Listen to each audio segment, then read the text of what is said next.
people and we had Kendall.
School District 26 Board of Education meeting to order at 7 o'clock p.m.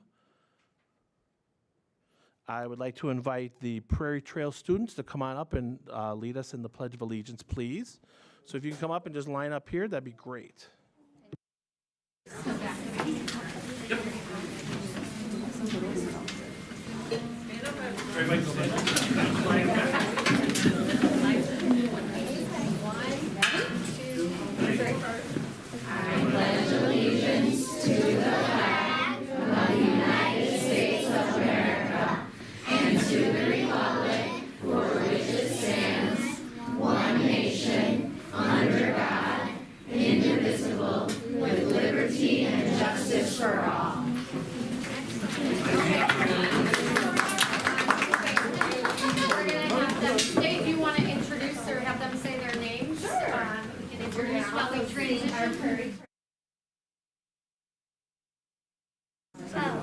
Bo and Emmett and Henry and Ryan and Umi. Thank you so much for being here. You did a great job with the Pledge of Allegiance.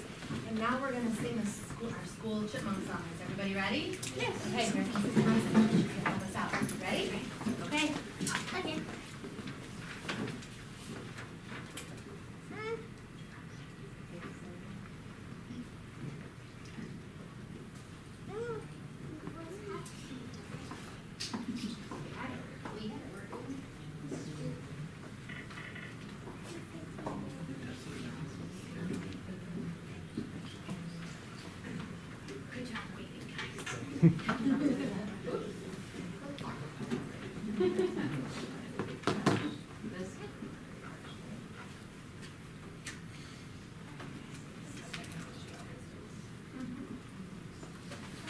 Ready?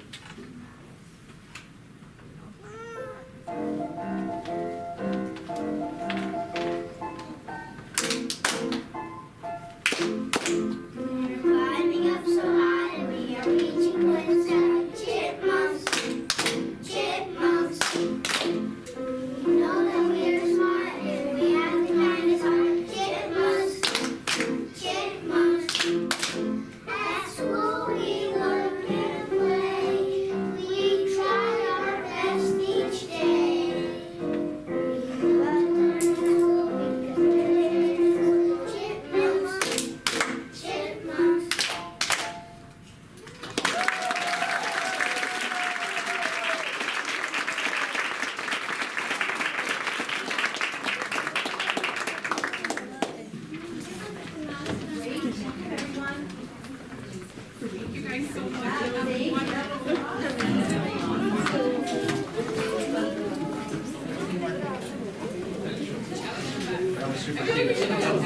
See you guys next month. All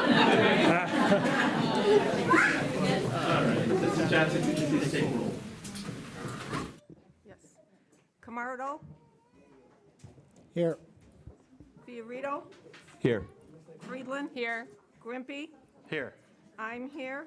Pfisterer, Here. Ronstadt. Here. We have a quorum. Now, where'd I go?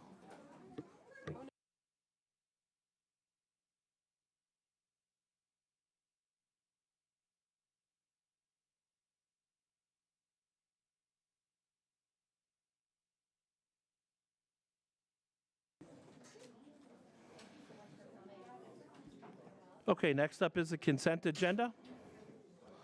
Looking over the consent agenda, is there any item that a member would like to remove or further discuss? Or is there a question of clarification? You have one? Okay, hearing none, I'd like to entertain a motion and a second to approve the consent agenda in its entirety as presented, which includes the following. The Board of Education meeting minutes from February 21st, 2023. The Board of Education closed session meeting minutes from February 21st, 2023. The personnel report, actual payroll bills and checks, E-rate network equipment, declassification of minutes, destruction of verbatim minutes, and policy 4 subset 155 video surveillance systems. So moved. Second. Moved by Fiorito, second by Friedland.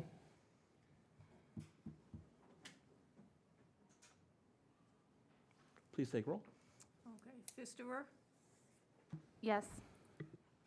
Ronstadt, Yes. Friedland, Yes. Grimpy, Yes. Camardo, Yes. Fiorito, Yes. and I vote yes. Motion passes. Thank you. Next up is RTEA comments. Bob, you have the floor, please. Good evening. I don't have much for you tonight. On behalf of the RTEA Executive Committee and the entire membership, I'd like to thank the Board of Education and the administration for our wonderful ongoing working relationship. Thank you for all the hard work you do. You couldn't have sung that? Nothing? Step up your game. You had some competition.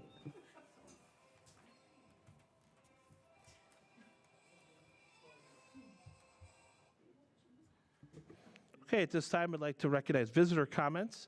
Any members of the audience to approach the board with their comment or question by completing a visitor comment card over by the door.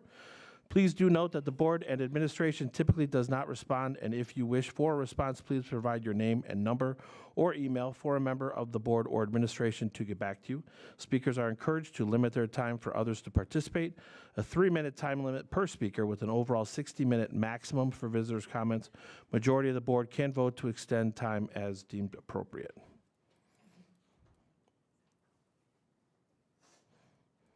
Okay. Seeing none, let's move to board communications. All right.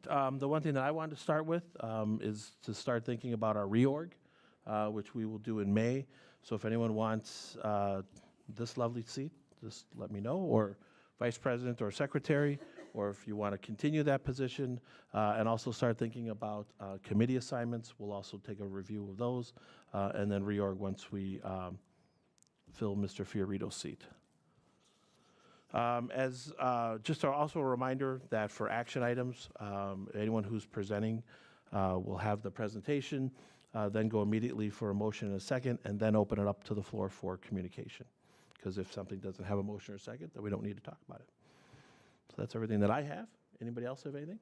I just want to say, and I know that they were overlapping for both Indian Grove and it was for both music sharings, right? And at Euclid, and just Mrs. Thompson being here. It was absolutely adorable, and it was wonderful to have all of our kindergarten teachers come too to say hello to all the students who pine over them daily, like my daughters. And so it was just an amazing show. It was really great, and it was a wonderful way to get all of the students involved and really just see the, the awesome work that we have from our teachers, and see how the students could all work really well together. And then thank you to Frank and Bella for pulling together all of the ice cream to be sold after the shows. It's a lot of work, and it turns out really, really well, and everyone loves ice cream. I just want a clarification on the motion and second on a presentation. That's only if we're going to be voting on the presentation. Right, action items only, okay. I got something. So tomorrow night is the pre-Broadway premiere of Mr. Flowers' play, Too Cool for Preschool. It's at 7 o'clock. I'm not kidding when I'm telling you that they're almost sold out. There's like 173 seats already reserved. So I would highly recommend, it's only an hour long. If you want to see some really talented middle school kids, 6th through 8th grade, the weather looks like it might be slight chance of rain, but it's going to be warm. So come on over to see a really talented group of kids on the play. And since we have so many staff members here, I just want to wish all of you a happy spring break, including our administration. I'm sure you guys can use the 9 days to unstress or de-stress, whatever it's called. Thank you.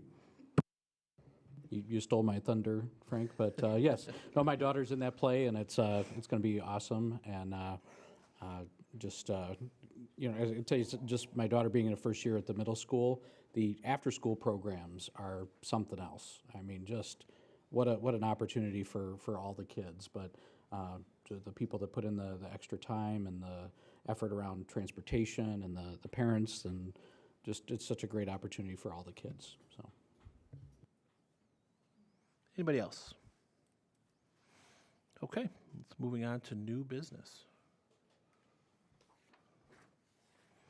Education Services, the elementary math adoption proposal. Mrs. Seifert, that is you.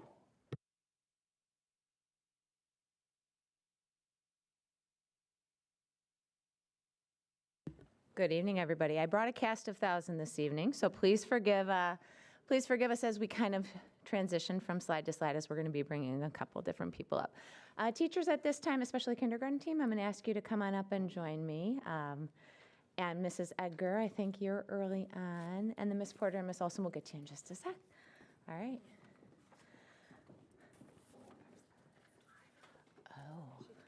Patty, I'm a little nervous about the clicker with the video, so if I can't get it to work, you can help me. All right.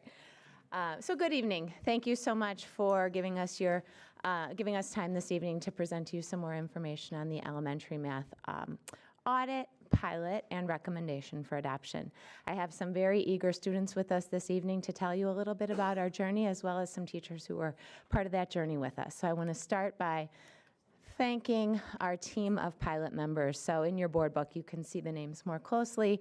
But as you can see, this was a rather robust team that walked this journey together over the course of the last 2 school years to reach the point where we are this evening. Those highlighted in yellow were members who were able to participate this evening in presenting this to you. I want to thank them for their time in coming in this evening to share some information with you. Believe it or not, I'm going to do very little talking today. I'm going to leave it to them.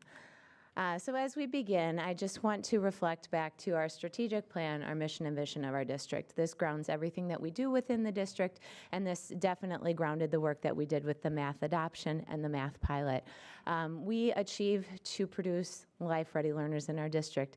This means we have students who are balanced, both head-ready and heart-ready, and they're ready to take on the challenges of life after River Trails School District.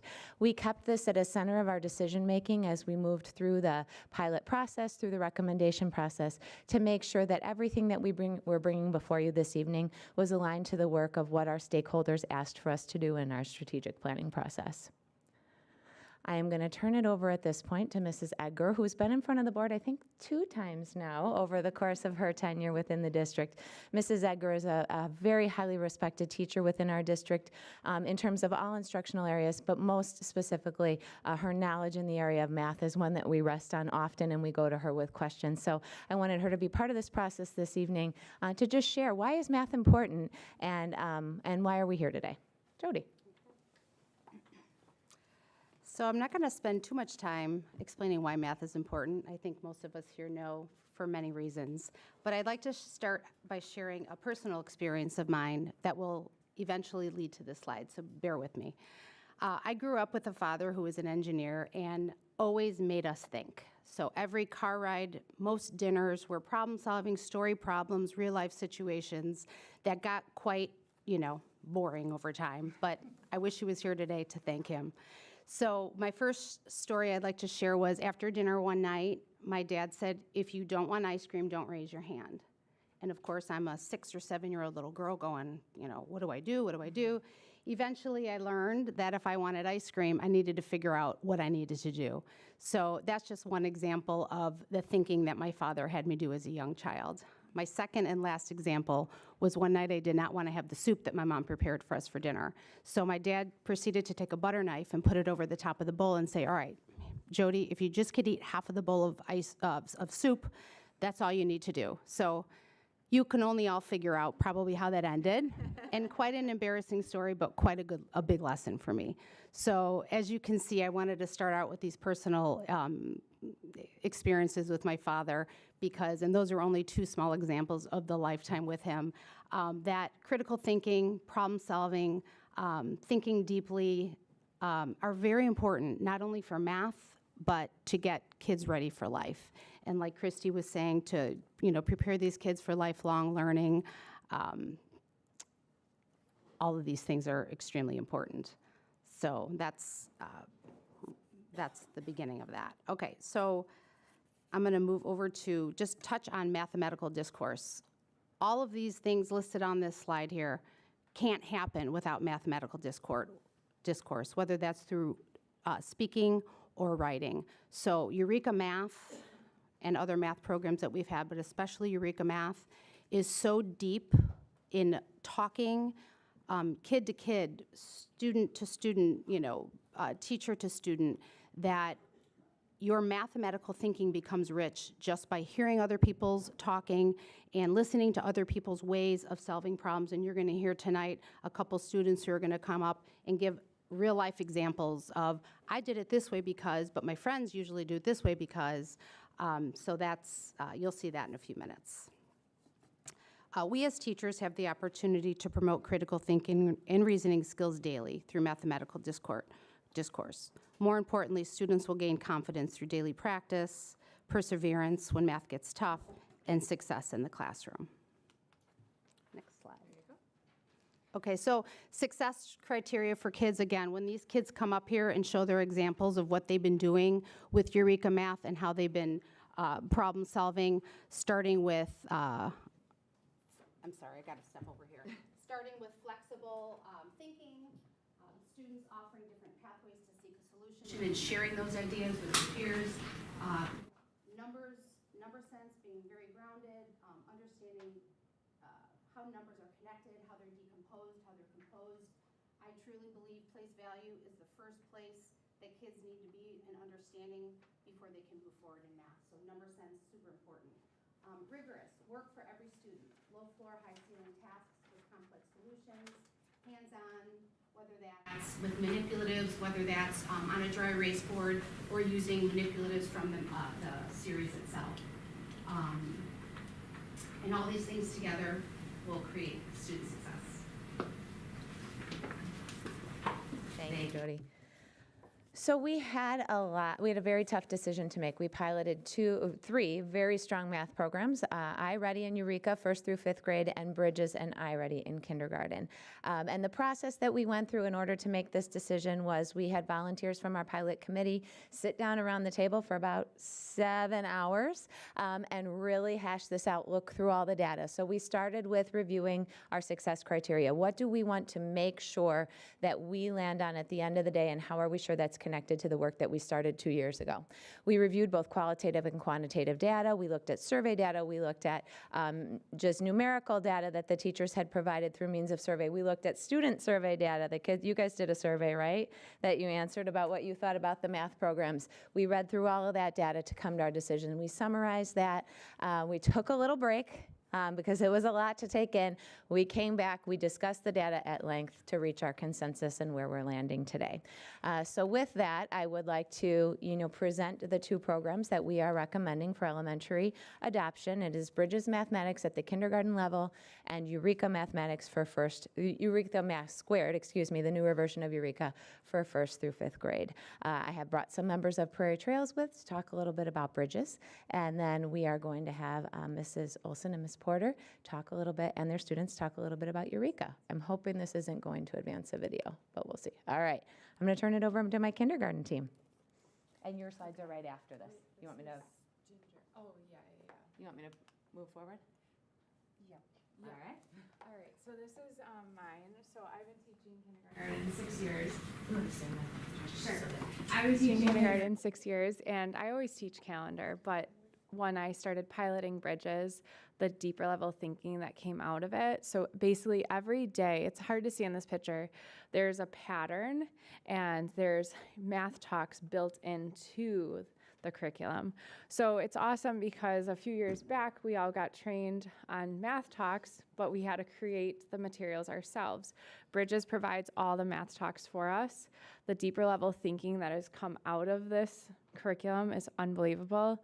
My students are noticing patterns that I'm like, wait a second, I didn't even see that pattern. They're pulling patterns, and I absolutely love it. So I have 2 examples of the first student. So basically what I wanted you to see was we have a calendar. On top of the numbers, you can't see, there's multiple patterns going on. We have lion and lamb going on for this month. And the kids have to say how many more will create 10 in a 10 frame. And then we built an anchor chart, and every day we add on to the anchor chart. The students are creating equations within the pattern. It's really cool. So the first one, if you can click the first video. This really quiet, so we'll try to hear it. What did you know?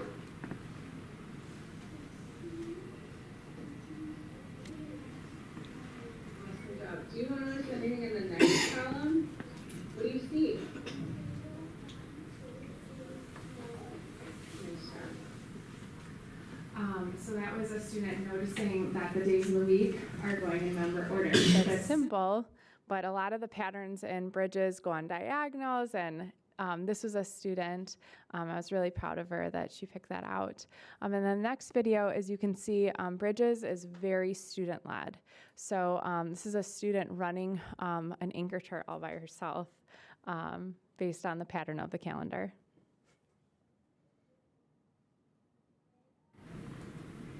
I'm really sorry, it's so small. So you can't hear it, but the students are, each day of the week, they have to tell how many more would make 10 in the next. So we're on 21. They have to say, okay, we have one ladybug, but there will be 9 more. So they were going through all the equations. So, thank you.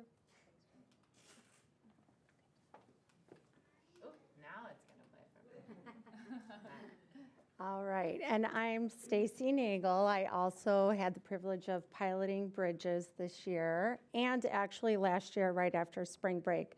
So I've had 2 little trials with it. So everything that Trish had said, I'm just going to add on to that. These slides here are about a math lesson that we did. So each and every lesson that we do, we introduce different types of manipulatives that the students can use to explain or think about how their math is going. This particular day, we were working on story problems, which, yes, we actually start them in kindergarten, but this time we were making up our own story problems. So we were talking about animals at the zoo. We get ideas for what types of animals, how many there were. So once we decide what our story problem is, I will read the problem to them. And then they got to choose this day if they wanted to use Unifix cubes or if they just wanted to draw pictures. Some of them just wrote equations. And if you can tell by the photos, they all actually have something different, which is the best part, because then they'll be called up to the front to explain their thinking. So one will come up and say, well, I drew a bear, because we talked about bears, and he was holding whatever it was. And this person actually drew like 3 in one hand and then 2 in the other. And another one just decided to do an equation. And somebody else said, well, I already knew how to do that, so I could just count on. So each lesson, they have an opportunity to use their own thinking after I teach them how to do it. And then our next part that we're talking about, do you want me to just keep going? You don't have to. We could trade. So after each lesson, almost every day, there's an opportunity to work in a workplace, which is basically a math center. But the greatest thing about Bridges is rather than teaching them 10 centers in one day and say, go and play, we teach them a center like the teachers against the students, so they really get involved. They get very excited. And then the next day, it will be part of their center. So we'll build up a curriculum, little library of all the different centers, and then we release them to go play by themselves. So students of every ability, every level, no matter where they're at, they feel very successful playing these games all by themselves. Yeah, and the only other thing I was going to say is what's cool is these games, they have a worksheet and they have like 3 little squares. It's all student-led. They pick what center they want to go to. Then they go back to their folder, they mark off what center. So it forces them to do it. They could only play it 3 times. So if they want to play pattern blocks 3 times in a row, that's fine, but then they have to play the other game. So it's student-led, and it really helps them make decisions all by themselves without you saying, oh, you cannot play pattern blocks the whole math center. And So it's teaching them time management as well. So there's so many different aspects, and I love that we're starting it at such a young age, and they love math. Thank you. Let's see if we can hear that one. You want to hit it, Patty? Oh, yeah, let's see.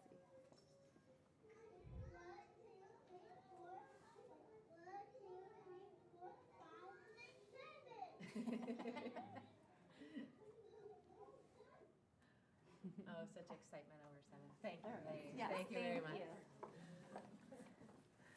All right, so we are going to transition over now to our 1st through 5th grade program and recommendation for Eureka Math Squared. I'm going to ask Ms. Olson, Ms. Porter to come on up and talk a little bit, and their students are going to come up very shortly as well and tell you a little bit about Eureka Math Squared.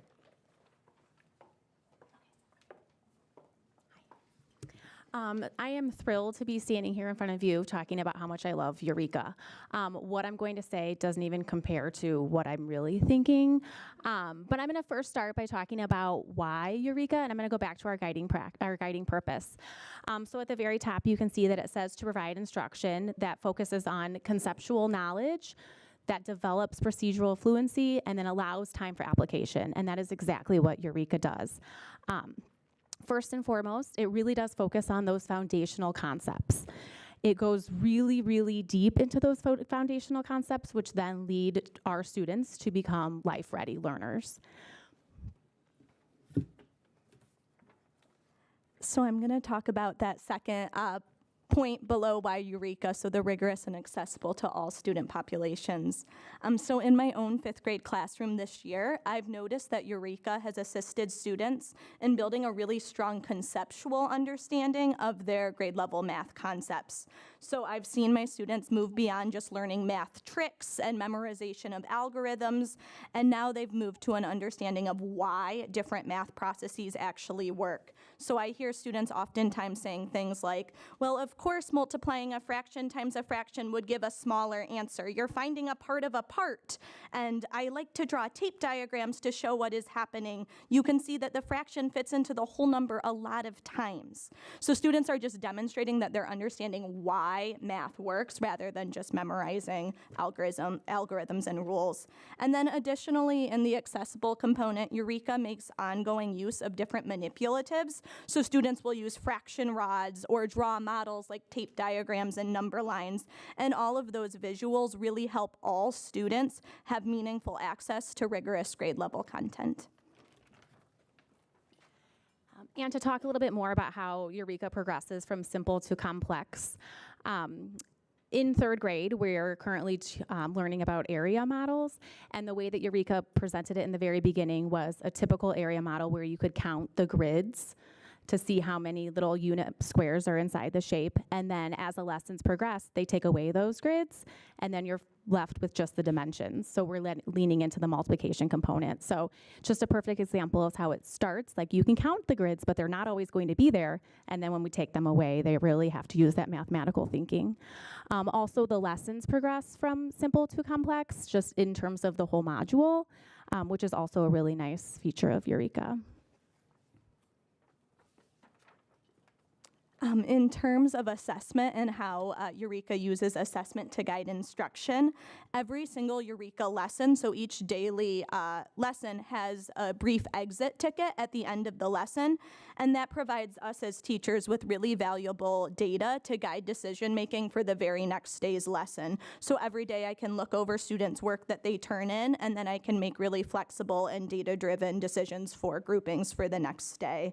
And then additionally, each weekly series of lessons, which Eureka calls a topic, has a brief quiz at the end of the series. And the quiz comes in multiple formats, so students can practice taking assessments online or on paper. And I really like the quizzes because they require students both to show fluency with the process, but also, once again, to show that conceptual understanding of the math content. And we've also noticed that the way that the quizzes are formulated really mirrors the presentation that students will see on the NWEA test or the IAR, so it's really great practice for those tests as well. Hey, can I just ask a quick question? So that exit ticket, is that like a child turning in an assignment?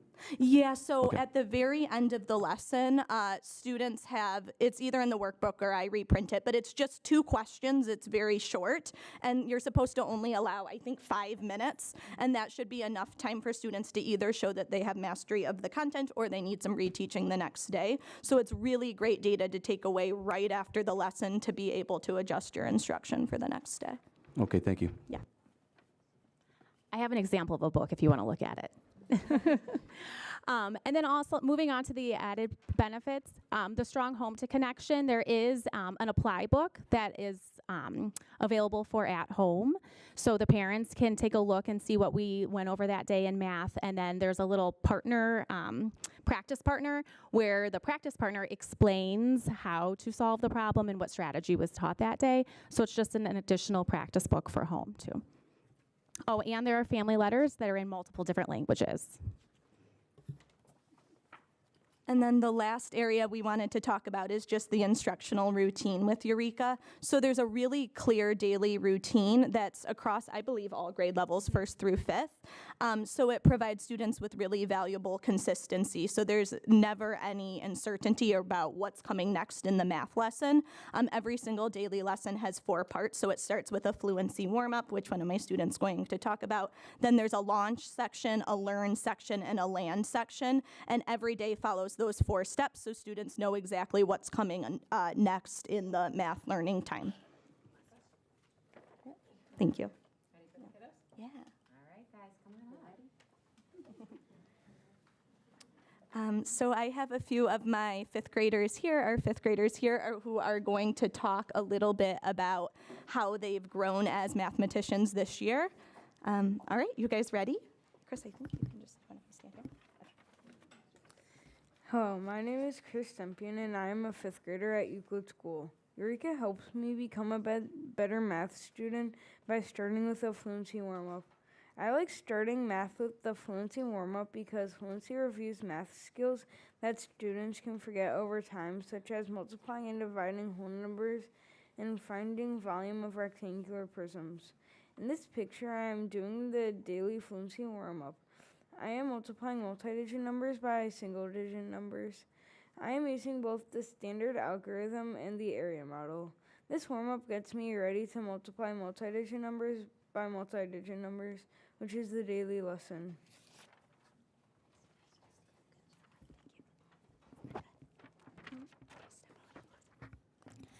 Hi, my name is Ava Walters. I grew in math this year by drawing models when solving problems. I like drawing models because you can see how the problem works in a second way.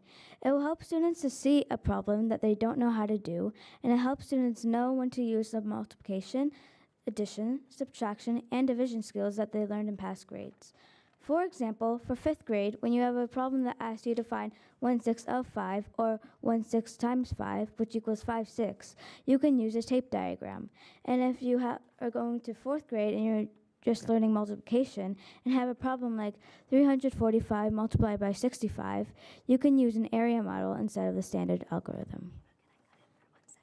So the students each solved this problem that's up on the screen, so we just wanted to show it to you because Ava's about to talk about how she solved it.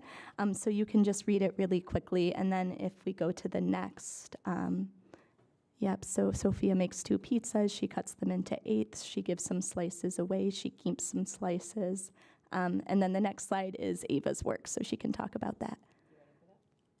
Okay, keep going. And one more.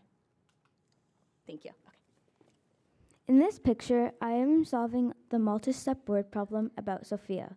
First, I drew 2 pizzas that are split into 8s. That gives me 16 total pieces of pizza because 8 plus 8 equals 16. Then I found 1/4 of 16 because in the text it said, Sophia gives 1/4 of her slices to her brother Gabriel. When I multiplied 1/6 and 1/4, I got 16/4. This is an improper fraction, which means it's more than 1. So I divided the numerator by the denominator, and I got 4 slices of pizza for Gabriel. Finally, I took away 4 slices from my model and added up the remaining slices of pizza. I got 12 slices of pizza left for Sophia to eat.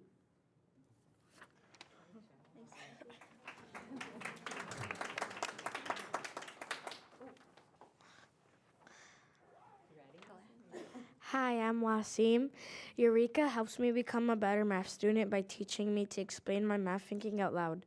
I like explaining my math thinking out loud because it helps me understand why I am solving a problem in a certain way.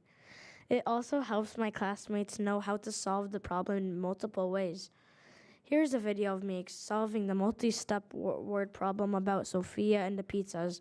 In the video, I am explaining my math thinking out loud. Enjoy.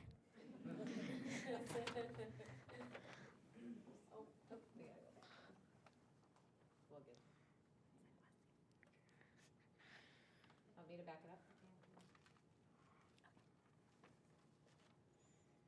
Hi, my name is Wilson Mishman, and today I'll be solving a problem and explaining it to you guys. Here's the problem. Sophia makes 2 pizzas. She slices each pizza into 8. How many slices of pizza does Sophia have? Then, Sophia gives 1/4 of the slices to her brother Gabriel. How many slices does Sophia give to Gabriel? How many slices does Sophia have left for herself? Well, since Sophia makes 2 pizzas, I do 2 pizzas as well. And I cut them into 8, so I have 8 slices in total. 16 slices in total. Then Sophia gives 1/4 of her slices to her brother Gabriel. So then I did 16 times 1/4. And I got 16 fourths. Then 16 divided by 4 was 4. And then that's how much Gabriel has for him, 4 slices. So then I wanted to find out how many slices does Sophia have left for herself. Well, since Gabriel has 4 slices now, 16 minus 4 is 12. So Sophia has 12 slices for herself. And that's the end of the problem.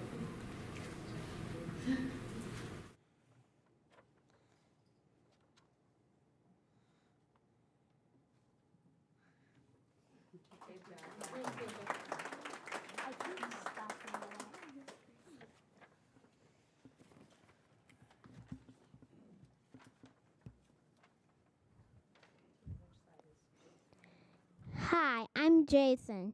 Eureka helps me become a better math student by teaching me to explain my math thinking and writing.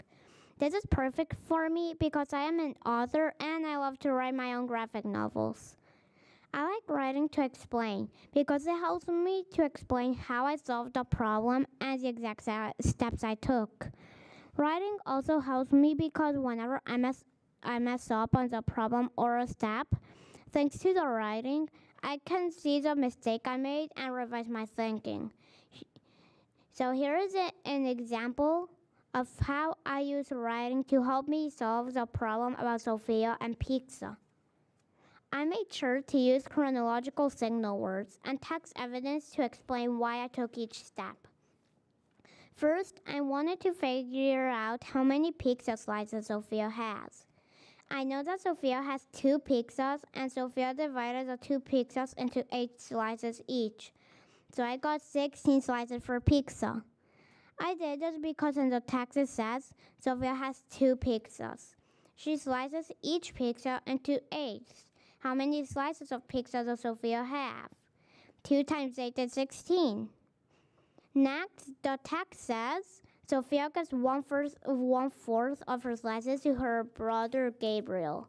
How many slices does Sophia have left for herself?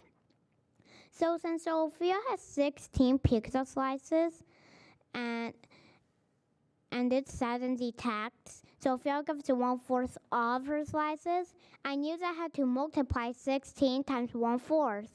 So I got 16 4 slices of pizza. That's 4 slices. So Sophia gave Gabriel 4 slices of pizza, and Sophia has 12 slices left for herself. 16 minus 4 is 12.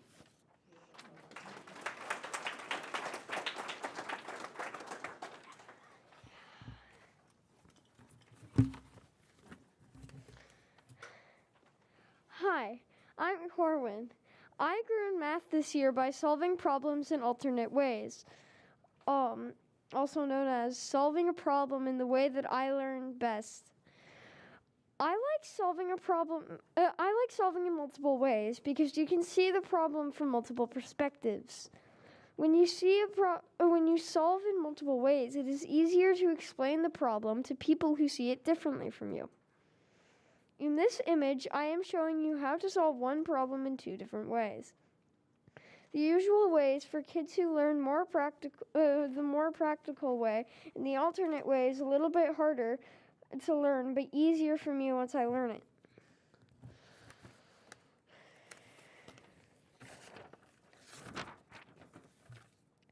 In this picture, the usual way is 2 times 8 equals 16, because in the problem, Sophia makes 2 pizzas and slices each pizza into 8s. She has 16 slices. This is the way that a teacher would probably teach first, because it is a whole number times a whole number. A fraction gives you, the alternate way is 2 divided by 1/8. This is a little trickier because kids might forget that dividing a whole number by a fraction gives you a bigger whole number as the quotient. On the other side of the picture, the simpler way is to divide the 16 slices by 4. 16 divided by 4 equals 4. You can also find this by taking the alternate way, which is 1/4 times 16 equals 4. Finally, the last step with the traditional method is 16 minus 4 equals 12.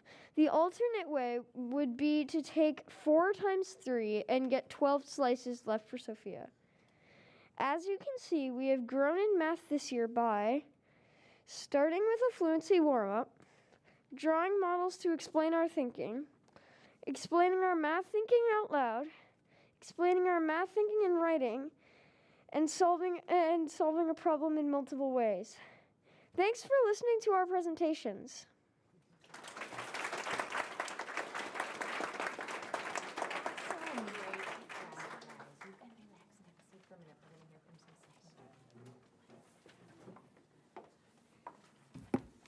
Wow, that's pretty impressive. I think they may replace me pretty soon in terms of being articulate up at the podium. Well done, guys. So you may be thinking, well, they're 5th graders. They're getting ready to go to middle school. So let's hear from some 2nd graders. Unfortunately, Ms. Hevel wasn't able to be here tonight. She coaches color guard at one of the high schools in the area. So she's prepared a video for us with her 2nd grade students. So let's hear what some 2nd graders have to say about Eureka. Hi, my name is Sarah Hevel. And I teach 2nd grade at Indian Grove. My students have had the opportunity to pilot Eureka Math Squared in our classroom. Eureka Math Squared really helps our students develop their number sense. They can understand how to break apart numbers and how to put numbers back together, and it really deepens their understanding of how and why math works. Students use multiple strategies and have a lot of conversations about math. I have a few of my students sharing what they have been doing so far in this school year. Julia, why do you love math so much? Because you get to use other strategies and you can do subtraction because my favorite is using tens, 100, tens, and ones chart. Thank you for sharing. Dan, what strategy do you like using for addition? Expanding form. And why do you like using expanded form? Because it's so easy for me. Okay, we're going to look at it in a second. Dan, would you like to explain what you did? Yeah. So I did 37 plus 30 equals 77. And then 37 plus 8 equals 85. That's how I do a lot of math problems. So can you show me where the expanded form of 38 is? 38 is? Yeah, how did you do that? So I added a 30 to 30. So I just took away in my mind the 7. And I know that 30 plus 30 equals 70. So I just added the 30 and I wrote 70. So then I just added 70 and then it's 77. And then I know that 8 apart, you can put it apart a 5 and a 3. So I put it at 3 apart, so I know if you do 3 plus 7, it would be a 10. So then I had like a 10, and I had 5 left to plus. So then I had 80, and I plus it 5, like I gave 5. And then I got 85 like that. Awesome, thanks Dan for sharing. Sophia and Maya are going to show how we use our math talk. So we usually say like I agree or I disagree or yeah, and we tell what we do in the things in our maps. And Ryan, can you show your strategy?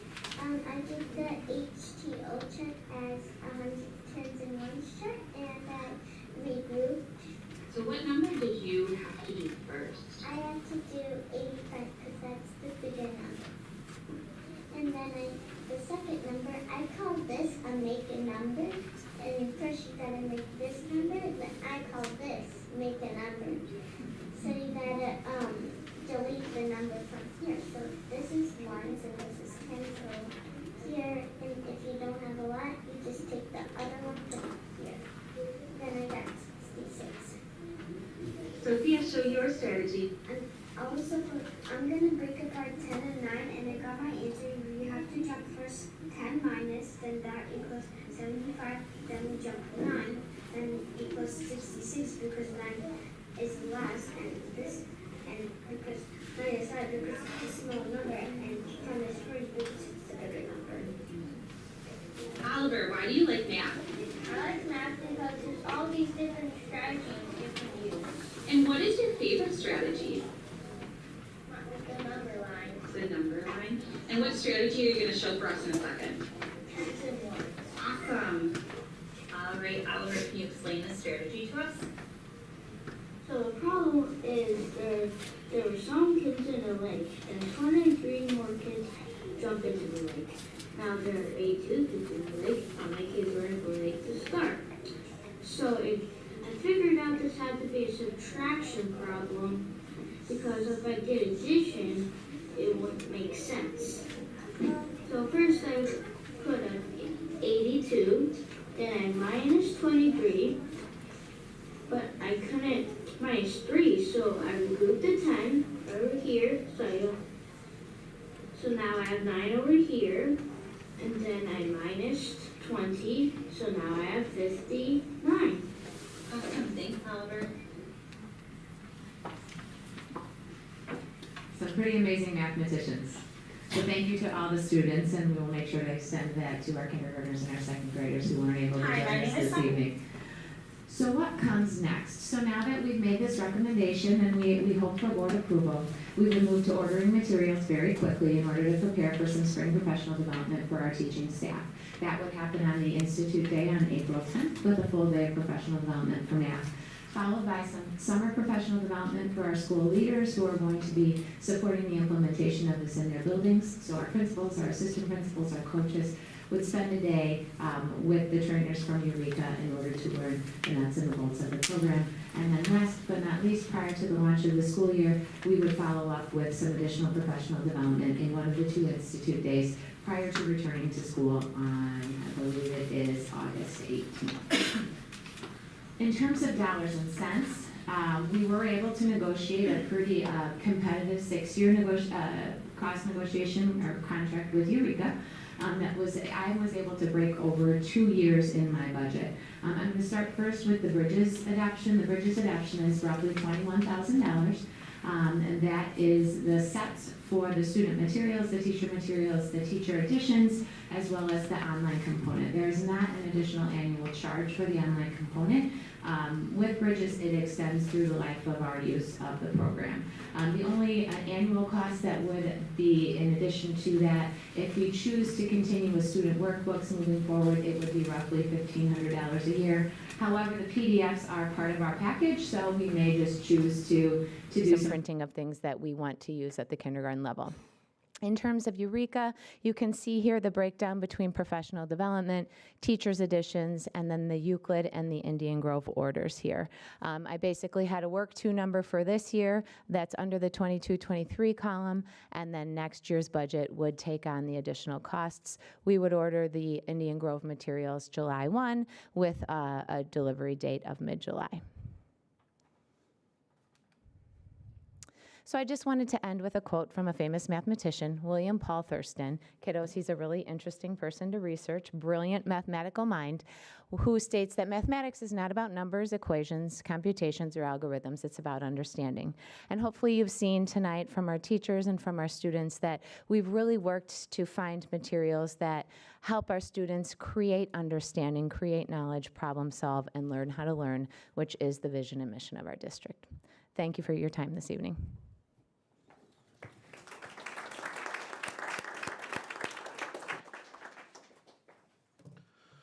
Hey, Ava, for the record, there's not going to be pizza tonight. I was told there'd be pizza. Sophia was bringing pizza. I must have missed that. Exactly. Yeah, I only get 4 slices. Okay, thank you, Mrs. Seifert, and everybody who helped out with the presentation. I'd like to entertain a motion and a second to approve the math adoption cost not to exceed $130,080.14 out of the 2022-2023 budget, and not to exceed $131,631.67 out of the 23-24 budget. So moved. Second. Moved by Friedland, second by Ronstadt. And open up for discussion. Anyone have any questions? It was a lot, absolutely. That was really good to see.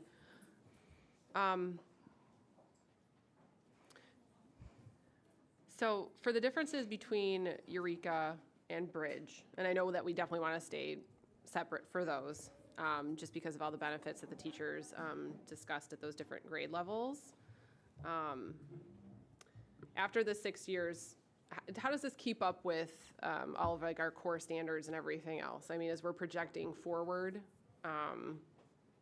just to make sure, I love everything that you guys showed us, and I love everything that I heard, and obviously, like, I trust our staff. I think we have some of the most excellent educators on the planet. So I firmly get where everyone is coming from. I just want to make sure that, like, as we invest in this, that this can work and grow with us, and kind of what Eureka and Bridge's plans are to maintain kind of that correlation with the core curriculum standards as we move forward. Yeah, they're both very closely aligned with Common Core standards, and there is no changes pending of the Common Core math standards at the given time with the state. So I see no reason to believe that a 6-year adoption would be of any concern with alignment to the standards. I don't have anything. Oh. Any other questions? Okay, hearing no further discussion, Donna, could you please take roll? Okay, Fisterer, Yes. Fiorito, Yes. Camardo, Yes. Grimpy, Yes. I vote yes. Ronstadt Yes. and Friedland. Yes. Motion carries. Thank you.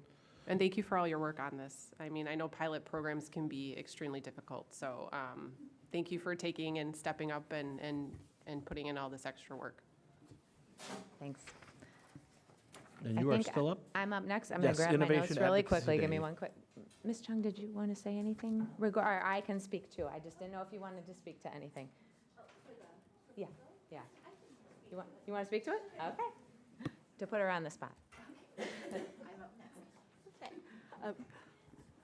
Okay, good evening. My name is Christine Chung. I'm a first grade teacher at Euclid Elementary School. I'm also a member of the RTSD26 Technology Committee under Matt Tomes.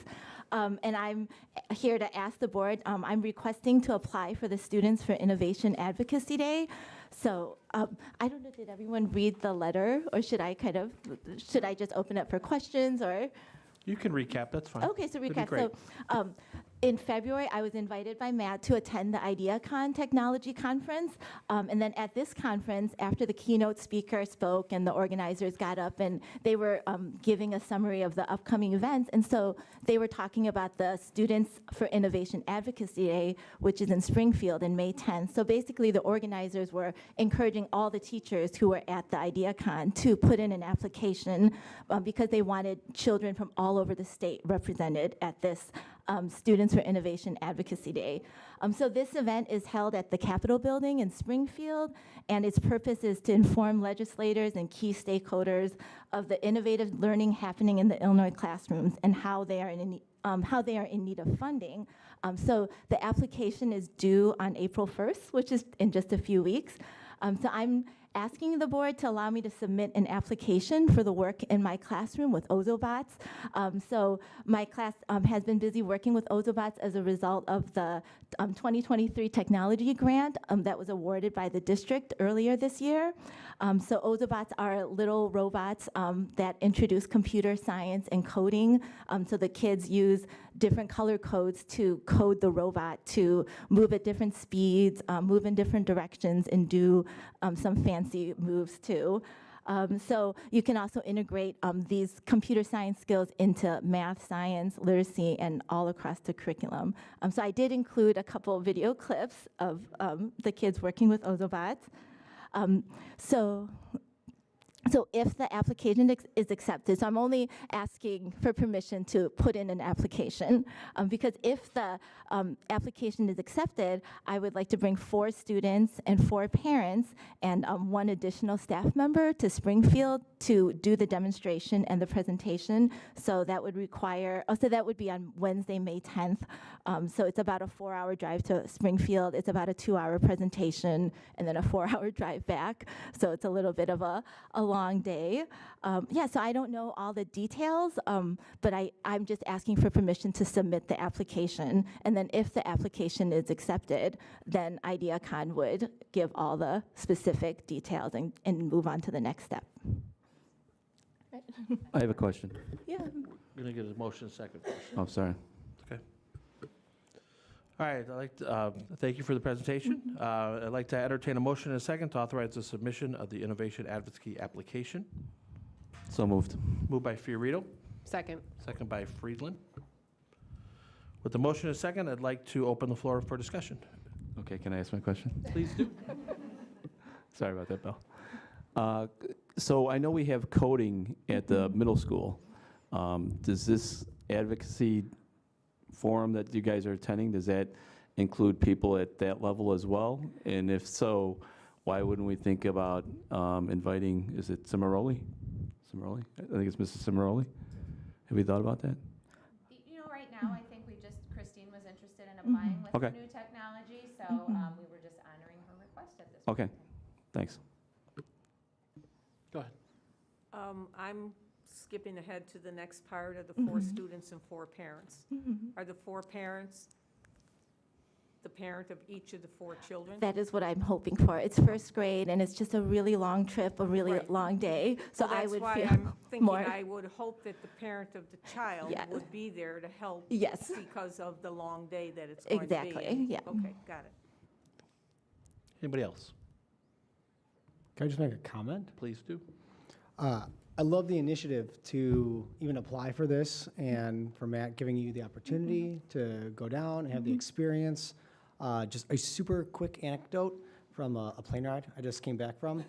Sit next to this, I sat next to this one gentleman who works for an engineering consulting firm.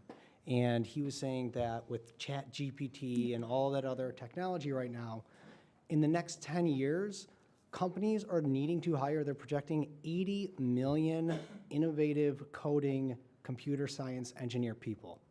So that is a huge number, and nothing that I think we grew up with would prepare us for that. But I think this is a direct correlation to that glaring need in the coming years, and our first graders won't be ready for higher quite in time, but they will have a really good foundation for it. So I'm full support of this initiative and everything else along those lines. Right, thank and you. the math curriculum, which I think feeds into it too. So just my quick comment. I like it. Well, and when will they let you know about?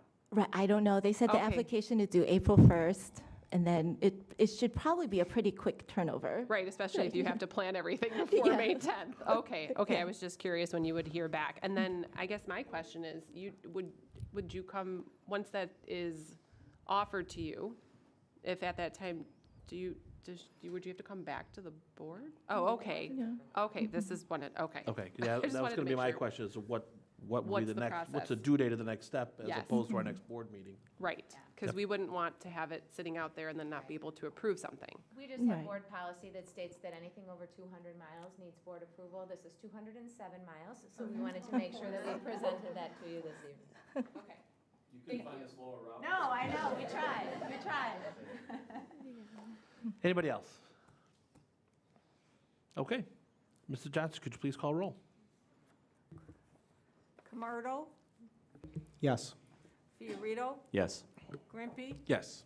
I vote yes. Fisterer, Yes. Ronstadt, Yes. and Friedland. Yes. Motion carries. Thank you, good luck, Christine. Yes, good luck. Absolutely. Next up is the Link Together Omni Sustainability Service Agreement. This is not an action item, just so the board is aware. They're just information only.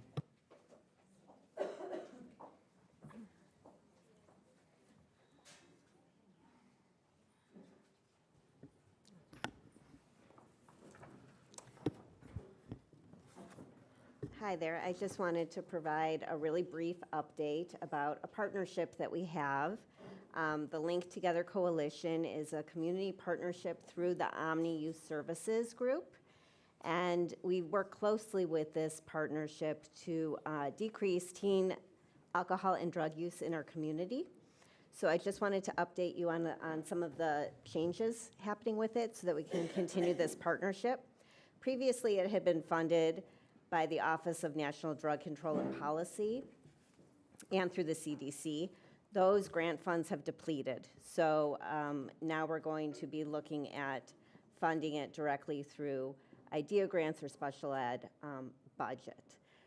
Several other local districts partner with the Link Coalition, including District 25, District 214, District 23, and District 21.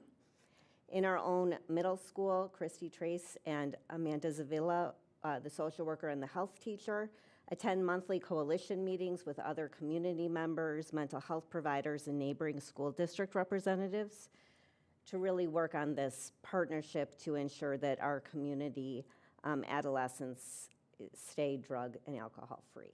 So I'm really coming to you with information about how some of the budget changes will be going forward, but really we have taken some feedback. We have reached out to Omni and Link and are in conversations about some of the suggested changes, but I did want to bring that forward.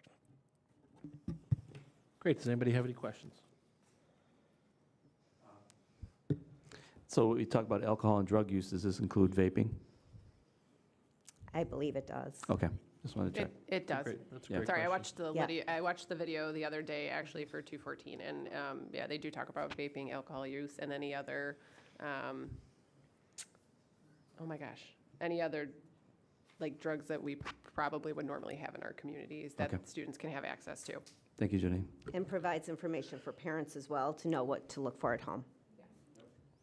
Do they address addiction and alcoholism as a disease in any way, or is it kind of a continuation of like just say no? Do you want me to speak to? So there was like a revamping of the program because, as we know, like DARE when we were kids didn't go as planned. So it really didn't offer people like a good opportunity to figure out like why is this a bad choice. So I think like for the Link Together, it helps reinforce ideas about why this is bad. So it's explaining the impact on the use of drugs or any type of substance abuse. It shows the long-term impacts and kind of the acute impacts. So we're like, 50% of or 99% of your friends find that drinking isn't cool, or it's trying to find different ways to inform students without just saying just say no, because it didn't work. It didn't work back then, and I think they're trying to be more creative in kind of just embedding it in the student culture. Did that answer the question?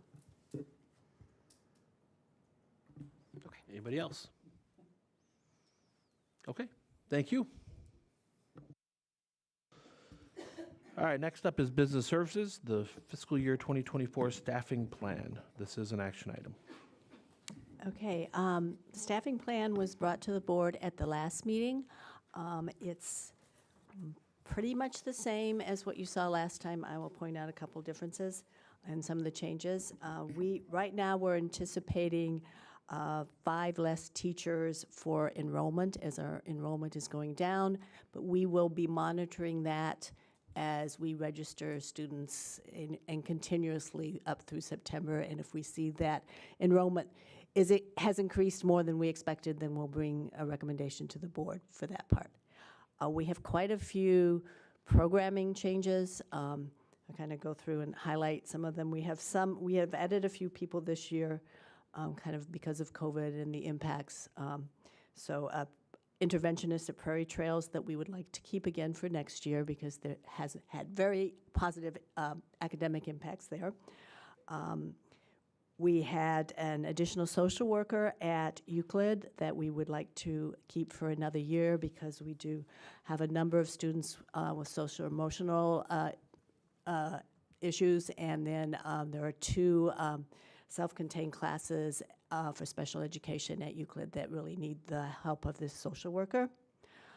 Our Prairie Trails bilingual preschool, which used to be well attended, no longer is. There's only 7 students.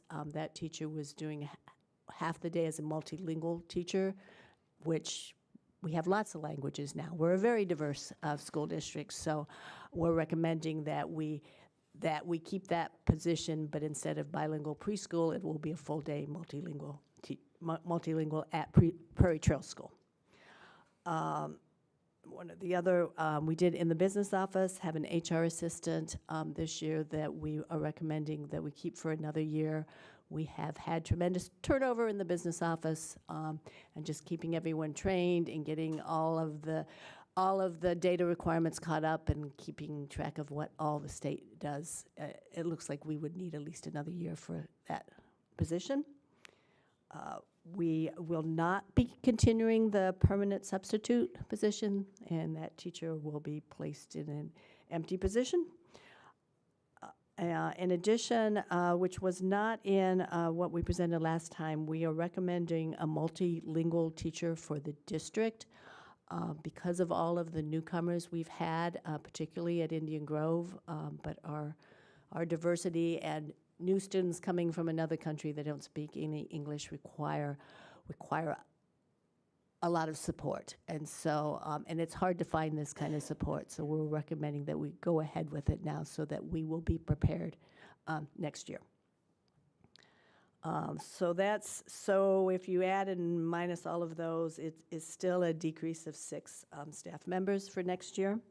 And then we are recommending that we have an additional administrator, which would be an assistant principal at Prairie Trails half the time, and we've had a teacher doing that this year as a teacher on special assignment, and a special programs director for the whole district, which would cover multilingual. I believe we need a certification for a bilingual, transition programs, ESY, and a number of other coordination items. I think I covered it all. Any questions? Okay, can I get a motion and a second to approve the fiscal year 2024 staffing plan as presented? So moved. Moved by Fiorito, Second. second by Friedland. With the motion made and seconded, I'd like to open the floor up for discussion and questions for Dr. Schuster. Oh, you want to go first? Well, I just have a quick question. The teacher on assignment, the TOSA at Prairie Trails, what will become of her? Oh, well, that person is a special education teacher, and the position will be needed as a full-time special education teacher next year. So there is a place for her? Yes. Okay, thank you. And so for the extended school year, for the ESY, does that mean they'll be working in conjunction with the district-wide summer school program, or are we talking about that person will take it over and completely plan every single year? I think in conjunction. Okay. Anybody else? Becky, go ahead. Yeah, I just have, I'm trying to wrap my brain around eliminating a kindergarten section of a class, because it basically, well, I know we're still working out the numbers, but our forecast as it is, would be 20 students per class, where on average it was around 15, 16 this year. And my concerns really come from because the Prairie Trail staff, the teachers, multiple times recently, in different ways, I applaud them for standing up and saying, we've been short-staffed on assistants, we've been short-staffed on substitutes. We are challenged by certain students in the population and all the other reasons we all know about. And I know this is certified staff, but I can't wrap my brain around what's going to change next year that would be able to fill the assistants, fill the substitute positions. And I'm just worried about it. I think the staff basically have said that they feel overwhelmed, they're tired, they're burnt out, and that's led them to feel that they're not doing their best job for themselves, for their students. So I don't know what can be done about it, but I am concerned about increasing kindergarten class size by 5 students and not having a really good plan about how we're going to get teaching assistants and the lunchroom staff, and we have a retiree, a volunteer lunch staff. I just want to make sure we're listening to those voices, because I was there today. I could just feel like frustration. Maybe it's the week before spring break, but I think they've been very vocal about the challenges that they faced. That's a great question. And to add to that, I mean, with some of these kids coming in with, the more diversity, they're going to need more attention, things like that. I mean, are we kind of targeting this to the student to staff ratio here, or are we? We're targeting it to enrollment and current enrollment, which is around 125 students. If we start to see more enrollment, then that could be adjusted. We also did add a half a step member for the multilingual teacher, basically, because that person's not doing preschool anymore. And there's also, the TOSA will become a full special education class. We did just hire in this personnel report 1 teacher assistant and 1 lunch person. And we're continuing to work on that, but we will keep watching it. And if it looks like that we'll need more, then we will bring a request to the board. I would just add too, when you hear the presentation about Prairie Trails, I think that staffing is one of the things that we continue to work on. So I'm trying to come up with some class size guidelines. And so I think, what is appropriate for kindergarten is the magic question. Because I don't want to be varying every year between how many teachers do we need at Prairie Trails. So, our initial target number was 18 to 20 students per class, but as you mentioned, maybe that's not the appropriate target for that building. So I think that's one issue, but the substitute and the aid issue, regardless of class size, that hopefully is not going to continue, but that's completely, 2 other issues that need to be tackled. But class size is something that we are really trying to have at least a standard. So, we talked about what's that tipping point, what is that number when we're going to definitely start looking at that opening a new section. Does that answer your question?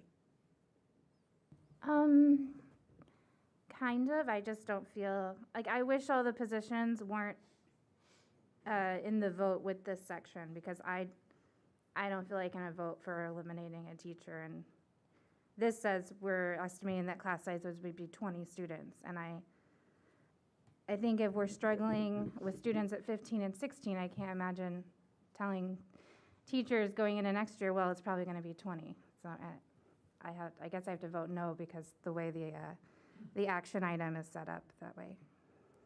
I support the other positions, though. And that's fair. That's completely understandable. Anybody else? Yes. Sorry, I didn't have my microphone on. I appreciate you showing considerable empathy toward the situation at Prairie Trails. I mean, I see it every day, and only for 2 hours, but I can't imagine what the rest of the day is like. And I know Amy and Jody and Lyndall and the HR people are working very hard to try and get the staffing as needed. But I share your concerns, I really do. And I think when we see the plan, hopefully it'll make me feel better that these people are not going to be just so overstressed that, yeah, teaching is no longer the profession they want to be in. So regarding the stuff that you guys covered today, I liked all of it, and I'm going to explain why. Not only District 214, but a lot of other districts, there's a heavy focus on adding social workers and psychologists because there's a really big mental health issue in our country, and it doesn't start at the high school level. It starts at the level that we're at. And they see a great concern, as well as Districts 21 and 25, as well, to hire more. But we're all in the same problem, is where are we going to find these people, because they just don't grow on trees in the backyard. So that is a big concern that I have. The English language learner, big problem in other districts as well. And I know people think it's just the people coming from down south, but it's not.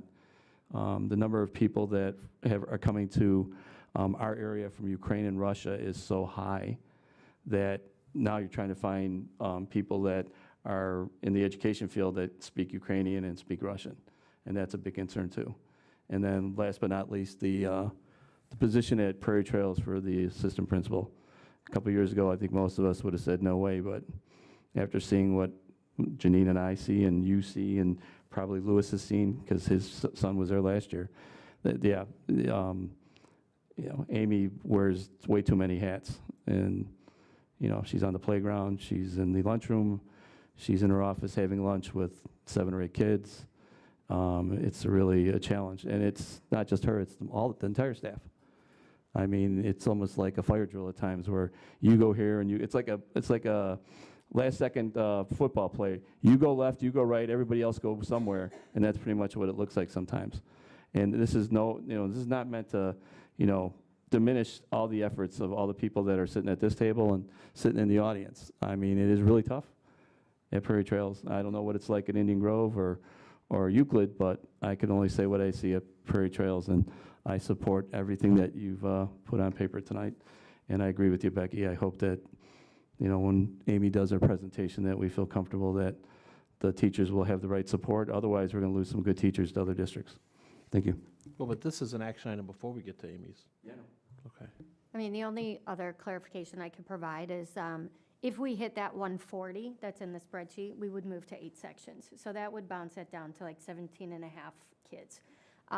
Right now, we're at about, 128, 129 or just 26, for I enrollment. think. So for the meeting sake purposes, we had to put a number in.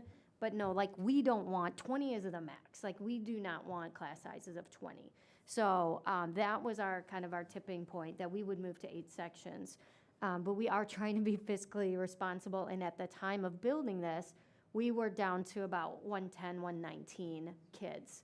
That was before kindergarten registration. So we started with 7 sections, and we know that we're going to watch it because we don't, we don't want overcrowded classrooms. I don't even think those classrooms can hold a solid 20 kids. So I don't know if that helps provide a little bit more clarification, but there's a little more. I was going to say, I can't imagine another 5 kids. I mean, the classes are beautiful, but the space-wise, no. Hey, Jody, can I ask, what number do you look at for special ed? For caseloads or classrooms or Yeah, what? classroom size. Yeah, because you just kind of talked about what you're looking at. Legally, we don't go over 30% makeup of special ed kids so it depends on the total number of kids in that class, but I mean, 30% is the max. Obviously, we'd like to be under that. So it just depends what the total size of that classroom is. Okay, because it just seems like, just from my observation, and I'm not an expert, I'm not like Carrie, but it seems like we have a lot of special ed kids this year at Prairie Trails, more so than last year. And that's just my opinion. I could be totally wrong. And I mean, I would say kids come in with needs too that are not identified. So maybe throughout the course of the school year, some of those, we work on surfacing some of those or identifying some of those needs. So. Okay, thank you. Mm-hmm.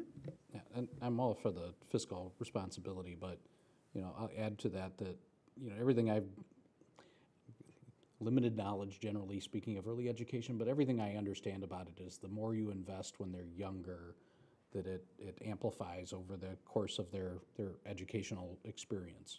So whatever we can do to, you know, with the issues that have been over there, you know, getting more adults, you know, to the kids, however that looks and whatever system or positions they need to be. But, you know, especially with some of the challenges we have with with some of the new students and the new population, you know, I would support being, I don't want to say overstaffing, but no, yeah, more conservative and more aggressive towards, you know, like I said, just getting more adults to students, you know, however that makeup looks. And if ESPs are hard to hire, you know, whatever we got to do there. But you know, if adding a section brings that number down, I mean, again, I'm not a teacher, but less kids to a teacher is gonna make the job easier and get more focus on those kids. So we appreciate the fiscal responsibility, but we're at least I'll say that's a good place to invest. Any other comments or questions? Yes, Donna.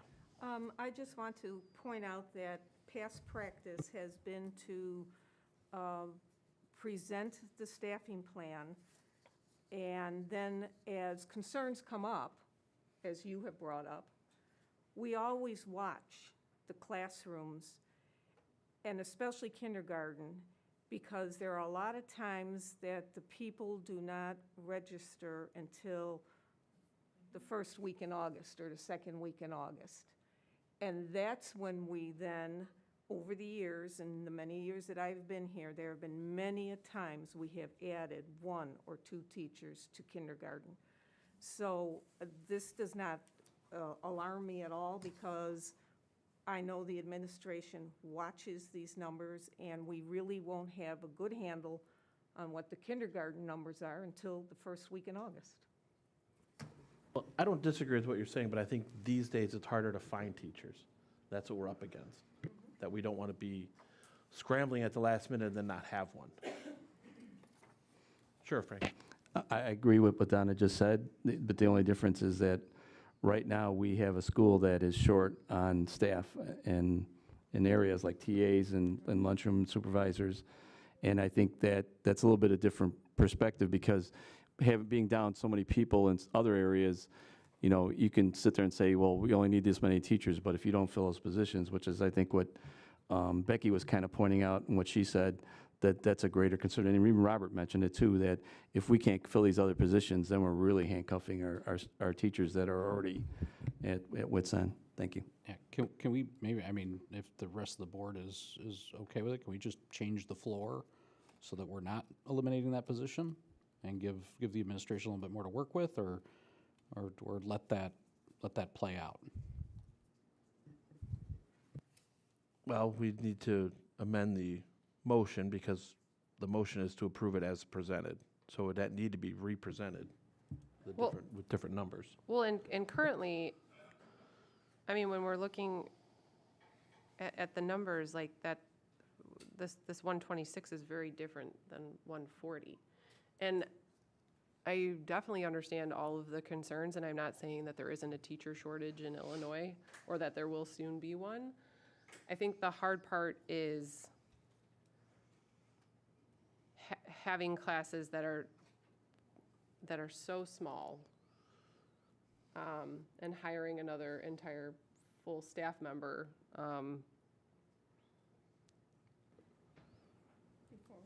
Yeah, well, right, before we know what the actual Isn't the current registration higher than this year's registration?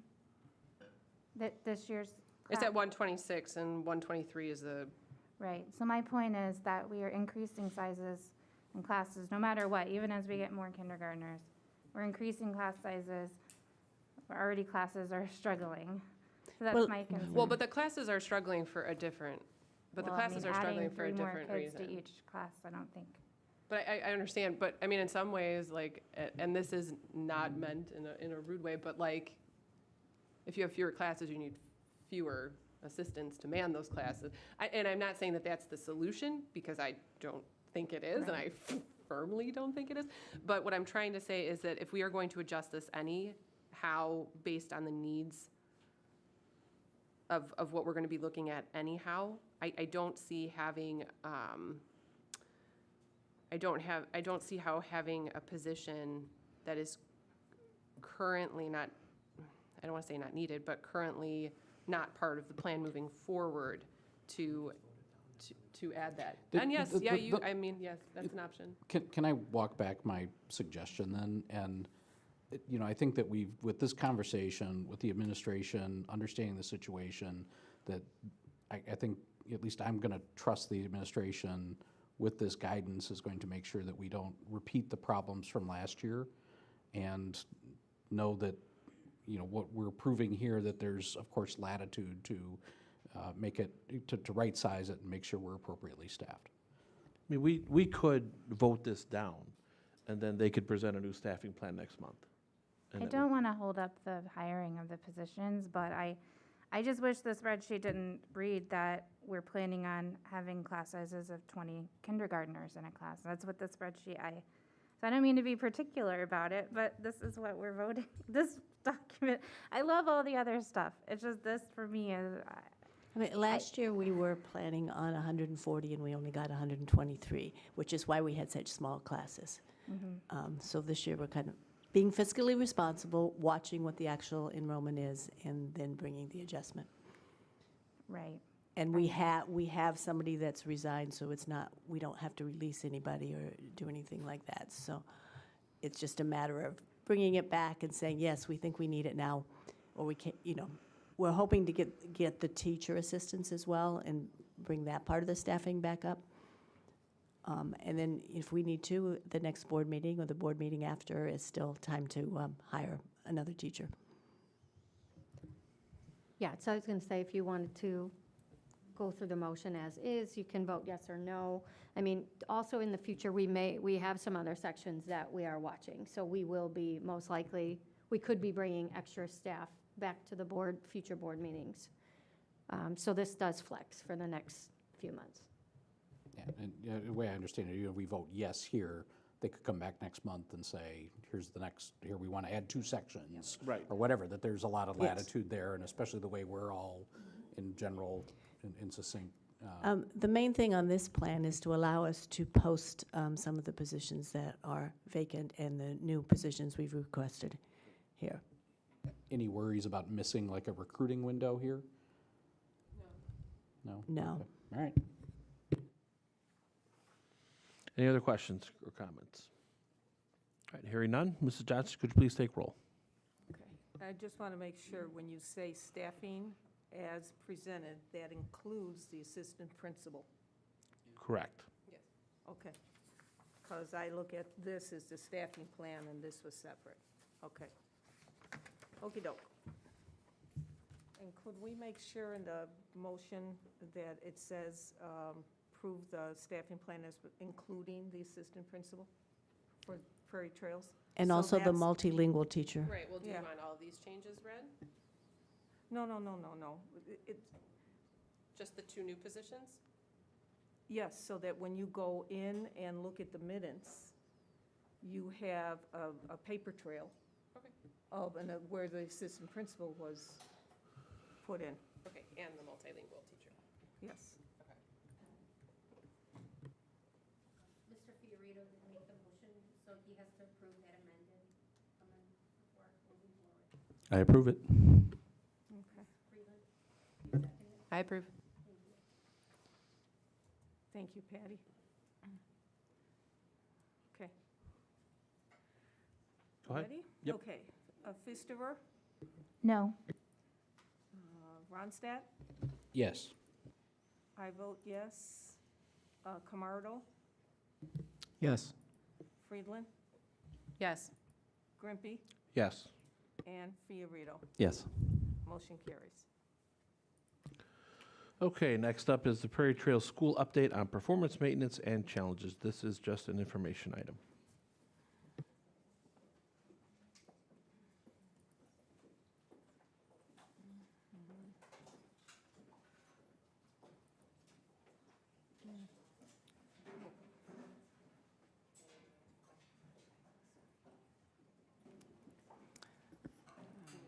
I screwed up. I wanted to go Good evening, and welcome to our Prairie Trails School update, although I feel we've been updating all night about Prairie Trails.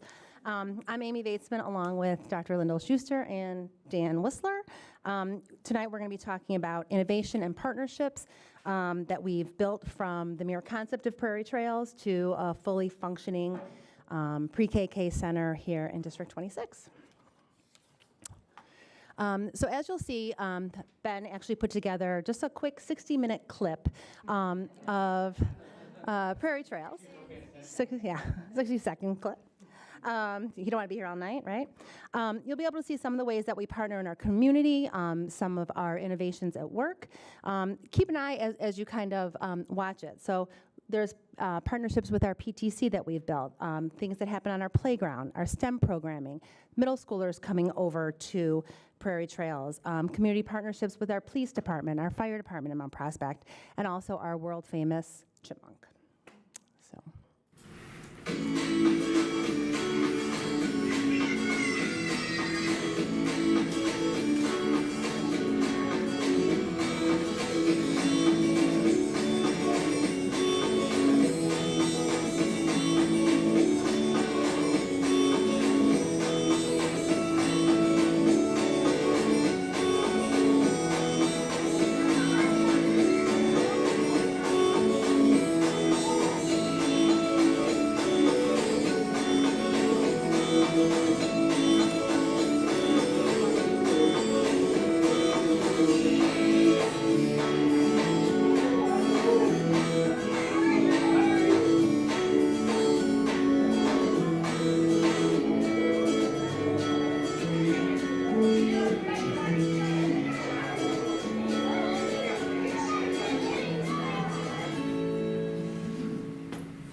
Isn't on you.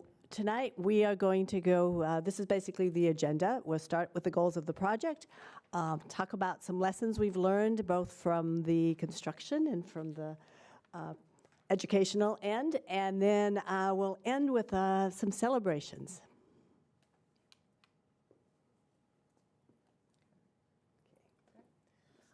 So as Lyndall said, we're going to talk about some overarching goals. So our initial goals, like pre-construction, post-construction goals, and then future ongoing goals.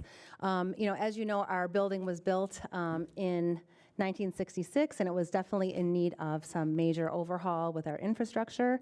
As we were looking to come up with a solution, referendums didn't work, and so this idea of renovating, Parkview, as it used to be, came to fruition. So our initial goal was, improving the infrastructure. We also had a big problem with overcrowding at Euclid and Indian Grove, so we needed a solution to help overcrowding in those buildings. We know that best practice was to have all of our earliest learners together under one roof. It was beneficial for our students as well as our staff. And then really looking at, could we really make this net zero thing work? So that's kind of where we started here, talking about Prairie Trails. Okay, so I'll go on to post-construction goals. If you remember, we successfully opened Prairie Trails School with over a year ago last August. We had a grand opening and a ribbon cutting with a number of dignitaries here. Most of you, I believe, were there also. So then we welcomed our first students last August. We provided them with a warm and caring environment, learning environment, and also a community that Amy had talked about. It was geared towards their needs as young learners, and that first class went on to Euclid. Excuse me. So we've also used the building for learning across the district and for other organizations. And just last month, we learned that we have met our goal for net zero energy over the course of 12 months. Thank you. And Dan will talk about future goals. Sure. Evening, everybody. So I have the pleasure of talking about our future goals, kind of where we are now and where we're going to be going in the future, okay? So monitoring the temperature, energy efficiency, we've been really stringent. There were a lot of programs written by Train and others to control temperatures of the building to make sure we met net zero. Unfortunately, we'll talk more about a later slide, but ultimately there's some complications with that, and it's made things a little more difficult than they might have been, but we've learned that lesson, and going forward, I would be challenged to go forward with a system that required that much additional programming and things like that.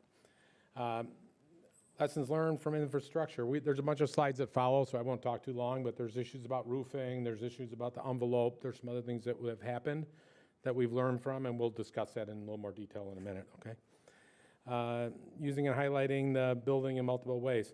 We've had the good fortune, we've actually even had a couple groups from RTMS that came over, and I actually had the good fortune of doing a presentation about the building, the construction, and science teachers worked with them, Amy worked with them. So I think that we've done some things with district population. Unfortunately, with the transportation issue, I'd love to see us doing a lot more of that. So we like to be creative and figure out other ways to get that done. We've also had a lot of groups from outside in. We've had FIAS in, we've had engineering groups in. We have another group from IASBO scheduled in early April to come in, learn about what happened, how realistic it really is, and how other people can utilize newer technologies and different remodels to make the planet a better place and provide nice environments for their students. Increased educational opportunities. I'm sorry, I kind of dipped into that a second ago, but once again, we've been training different people and students, and I know that the staff within the school emphasizes some of those things. Natural playground is an obvious one. We'll talk about that a little more later also. And then we have applied for the U.S. Department of Energy Green Award, and we're hoping to receive that sometime in the near future. We feel very confident that we'll be awarded that, so that's exciting.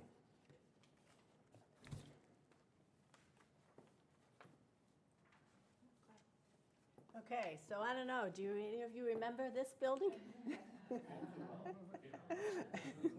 That's what it looked like a couple years ago, and that's what it looks like now. So I'm going to talk about the lessons learned. Okay, so we've learned a lot of things, and obviously we can't display all of those tonight, but if we can go to the next slide, please. So I think that we're going to have about 3 slides on roll now. They're going to talk about the construction and some of the lessons we've learned, but just to kind of summarize, I would say that we've identified that installers and manufacturers that are using products that they're not used to and are new technologies may or may not have the people in place, or they may not have the expertise that they really need to do as good of a job as you'd like to see them do with more traditional style building. So I think that that's one of the lessons we learned. There were a couple things that popped up along the way that we'll talk about. In most cases, any of the larger issues were covered or paid for by others. We didn't have to absorb those costs as a district, but there were things that happened with the roof, there were things that happened with the exterior, there were other things that happened along the way that unfortunately we dealt with, and it's been a success. However, you'd like to make sure going forward that those things are addressed before you're looking at them through the rearview mirror, right? So if we want to talk about the roofing, we had an issue with some drains. That when we had our first real heavy rain, like a 2-inch rain in Chicago, and things started to flood on the roofs, we had some seepage around some drain issues, and that really came back to the same issue. You had installers installing those products that weren't used to them. The water testing was done, but not to the extent that I'd like to see it done. So when we go forward with our future roofs, we're going to be saying to ourselves, hey, we need to make sure that we flood these drains better, longer, to make sure that we don't have this problem, make sure they're properly installed. So they were newer products than the installers. They were qualified, but it's something that we need to be conscious of as we go forward. In overall, the walls, the envelope of the building, wonderful. The vapor barrier insulation, the cladding, everything just went really well. It was a great success. When you talk about windows, once again, triple pane windows, they're amazing. The heat that they either keep in or keep out is just amazing. It really is amazing. And then you come to the doors. And the doors were built by engineering specs that they were designed to be a thermal barrier, vapor barrier. They did all that really well, but there was a problem. the top of the door was hollow inside, even though, and part of being hollow is what helps you with your energy issues. But ultimately, there was leakage through the door that came into the space. And once again, a solution had to be found. Caps were put above the doors, and we didn't absorb the cost, but it was very inconvenient. It involved a lot of messing around, a lot of inconvenience, but ultimately, it's another thing to keep an eye on. Once again, these doors were built kind of for our project with the triple pane windows and the special everything to make them good and solid from a thermal standpoint, but a little more could have been placed in to make them water barriers, right? Next, please. Before you move on. Yes, can I ma'am. I'd like to ask a question. So on the roofing and the doors and all of this, you keep saying, we learned. Is the we Nicholas and FGM, or just we District 26? Yeah, so I think that anything that's newer to anybody, being a District 26, Nicholas, the installer themselves, whomever, when they come across a problem like that, we all communicated a lot, talked a lot about it.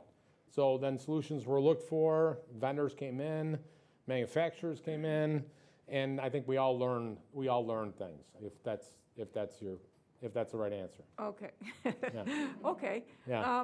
I mean, there may be some people that missed it. So I think as a district, we still have to be really conscientious about what we're doing. But I'm saying that I think that most people learned a lot from the project because this was a new experience for a lot of people. From design up, it was a new experience for people. You were meeting with You know. PS Standard, which is Passive House Institute, so Okay. it wasn't geared for commercial, so it was. So are Nicholas and FGM going to be more conscious and looking for, making sure that people know how to install all this stuff and get the right? I think that they will be, definitely. They want to be successful and they understand it. And I think, once again, as a district, we also need to be aware of that as a possibility, depending on the projects we're doing. Any project, you inspect, you commission, you do a lot of things, but yeah, I think that everyone learned from it, there's no doubt. And Yeah. they definitely, they're making presentations with us, with Nicholas, FGM, Trey. I mean, we make presentations all together and we talk about some of the lessons we learned, so that. And you we're educating others as well. Okay, good. And you slipped in the words, and we didn't have to pay for it. Yeah, right. For all of it, all of the problems we had that they weren't aware of, the roofing we didn't have, whatever they had. That's correct. That's correct. We It was didn't either covered under warranty Uh-huh. or the manufacturer refused to accept the issue. And then at that point, FGM and or other installers covered the cost of, they supported their project and they covered the cost of it. So we didn't have additional costs from it. Okay, Yeah. glad to hear it. Yeah. And that's another reason they'll remember. So, I mean, realistically, when it costs people money and if they're not learning for the reasons they should learn, that's one reason they'll learn, right? Yeah, you're welcome. Assuming any damage was remediated, I assume, right? Yes, oh, Okay. definitely. Okay, Yeah, so yeah. any impact to remaining warranty or the expected lifespan of any of these elements? No, that's correct, and there hasn't been. And in addition to that, you'll see in a future slide on mechanical that we had literally ongoing email exchanges and conversations that went on way too long with way too many issues regarding the building's mechanicals.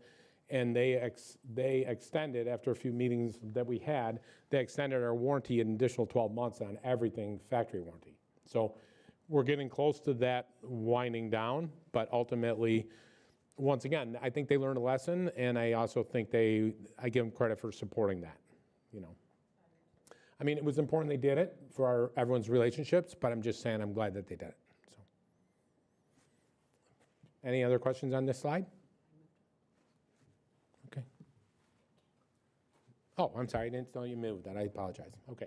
So, talk about the building automation system. So, the building automation system that was installed for Prairie Trails is a newer technology. And unfortunately, because of our net zero goals, when the project was defined and the installation, all the engineers worked together to try to create the building that would be net zero, they implemented a lot of features within the programming and other things that aren't typical. So things were designed with such a level of efficiency, they became that was the concept. They at some point had several glitches, and there was constant communication, constant adjustments, a lot of frustration. Ultimately, the building automation talks to the building, but the building has its own brain, its own software, and there's a lot going on. So I think ultimately, once again, I stated early on, I really think that being the building that's built to be the net zero building with the systems, when you start dabbling with adding additional features to the programming to look at every split second of outdoor temperature or whatever other features you're adding, it can become complicated. And we have the good fortune that because we did achieve net zero in February, that we're going to limit back that and we're going to go back to a more standard system programming, which is how the systems were really designed. So the BAS is part of that, okay? Let me go to that sheet in case I had anything else I want to mention here. So once again, you have different protocols that they combined, and ultimately that made it more complicated. But at this point, things are a lot better. They were a challenge. The building automation system gives commands, and the VFR system might change that command. You know, unfortunately, the way all these systems are designed for convenience, there's also, for everything you do that's good, there's often something else that's happening. So there's a lot of the features in the system that when you try to make the net zero thing more complicated, but we're through that, which is good. So I'm excited about that. Number two, we talked about the trained staff. Another challenge. So you're trained, your mechanical people, your people that put these systems in, they were fairly state of the art. Unfortunately, there's a big work shortage all over Chicago.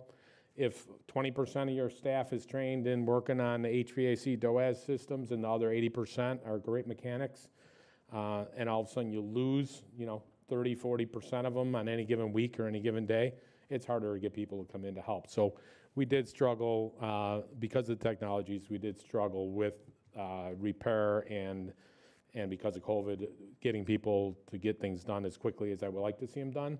But we continue to progress and communicate, and ultimately things are in good shape at this point.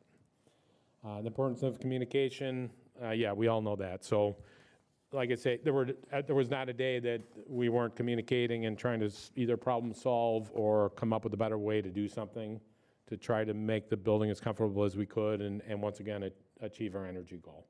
There were mechanical things from the factory, there were challenges with software, there were a lot of challenges, but once again, those things are a lot better now.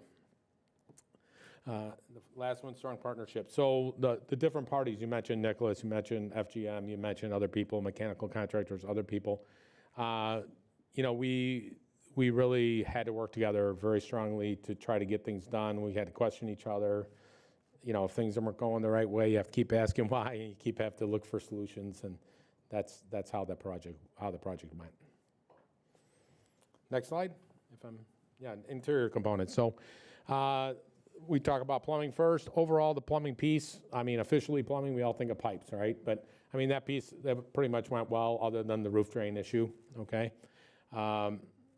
The one thing that we are going to mention is that the sinks in some of the classrooms that were installed higher than would be ideal. So there's small stools that the students have to climb in order to get to the sink. If you were going to build grade level schools like that again or install sinks, it'd be a good idea to have them lower. So that's something that engineers understand and we understand. Electrical work, we work with ComEd. I think that if you're going to summarize ComEd, I think they're very impressive. Their workmanship is excellent. You have to make a really early commitment. Like 12 months if you're looking to add a new power service into a building right now. Make sure you get your order done, make sure you're tracing the order, make sure you're communicating.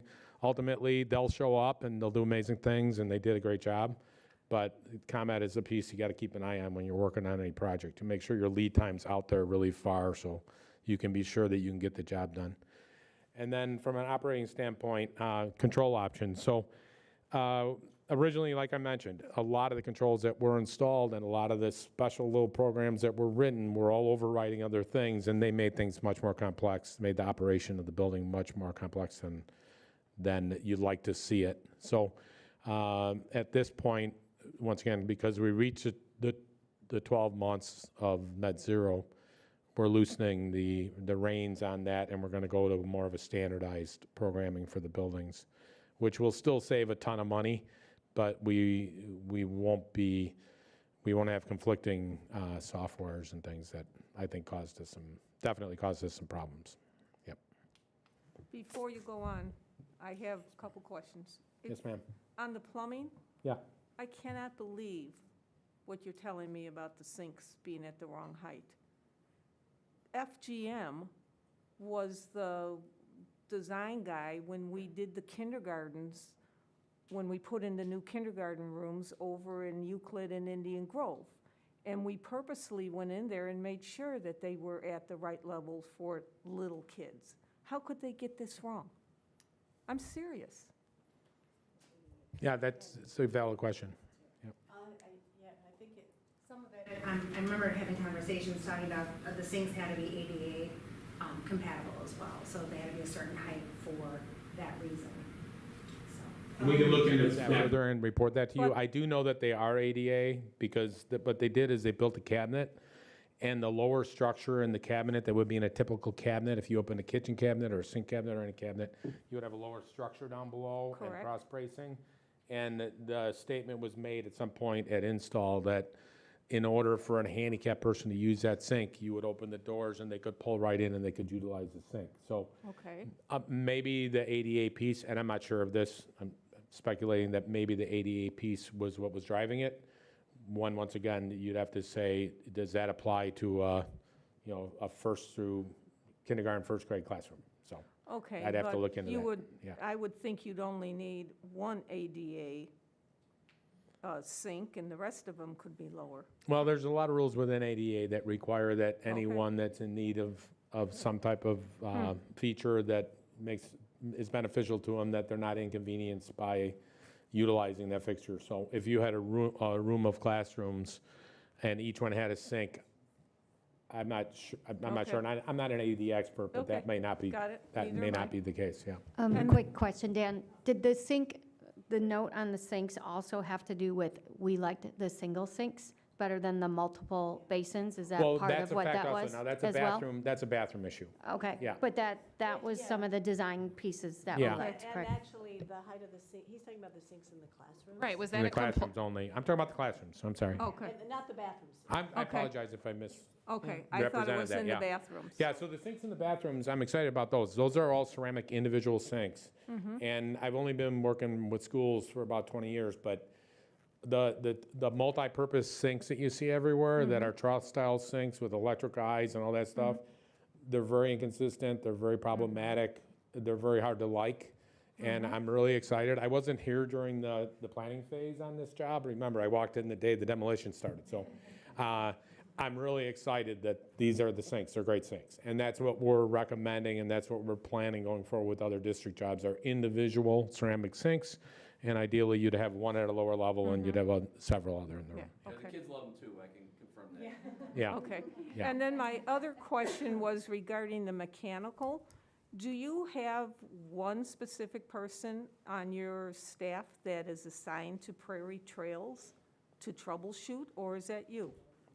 No, so we've done it together several times, but what we're doing is we create tickets, and people have obligations to go up, inspect the units, change the filters, and check them. Now, they've been under warranty, but we still do that because as an operator, even though they're supposed to be doing it, as an operator of a building, it's extremely embarrassing.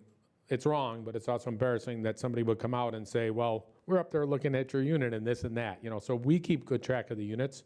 Andy's doing some of it.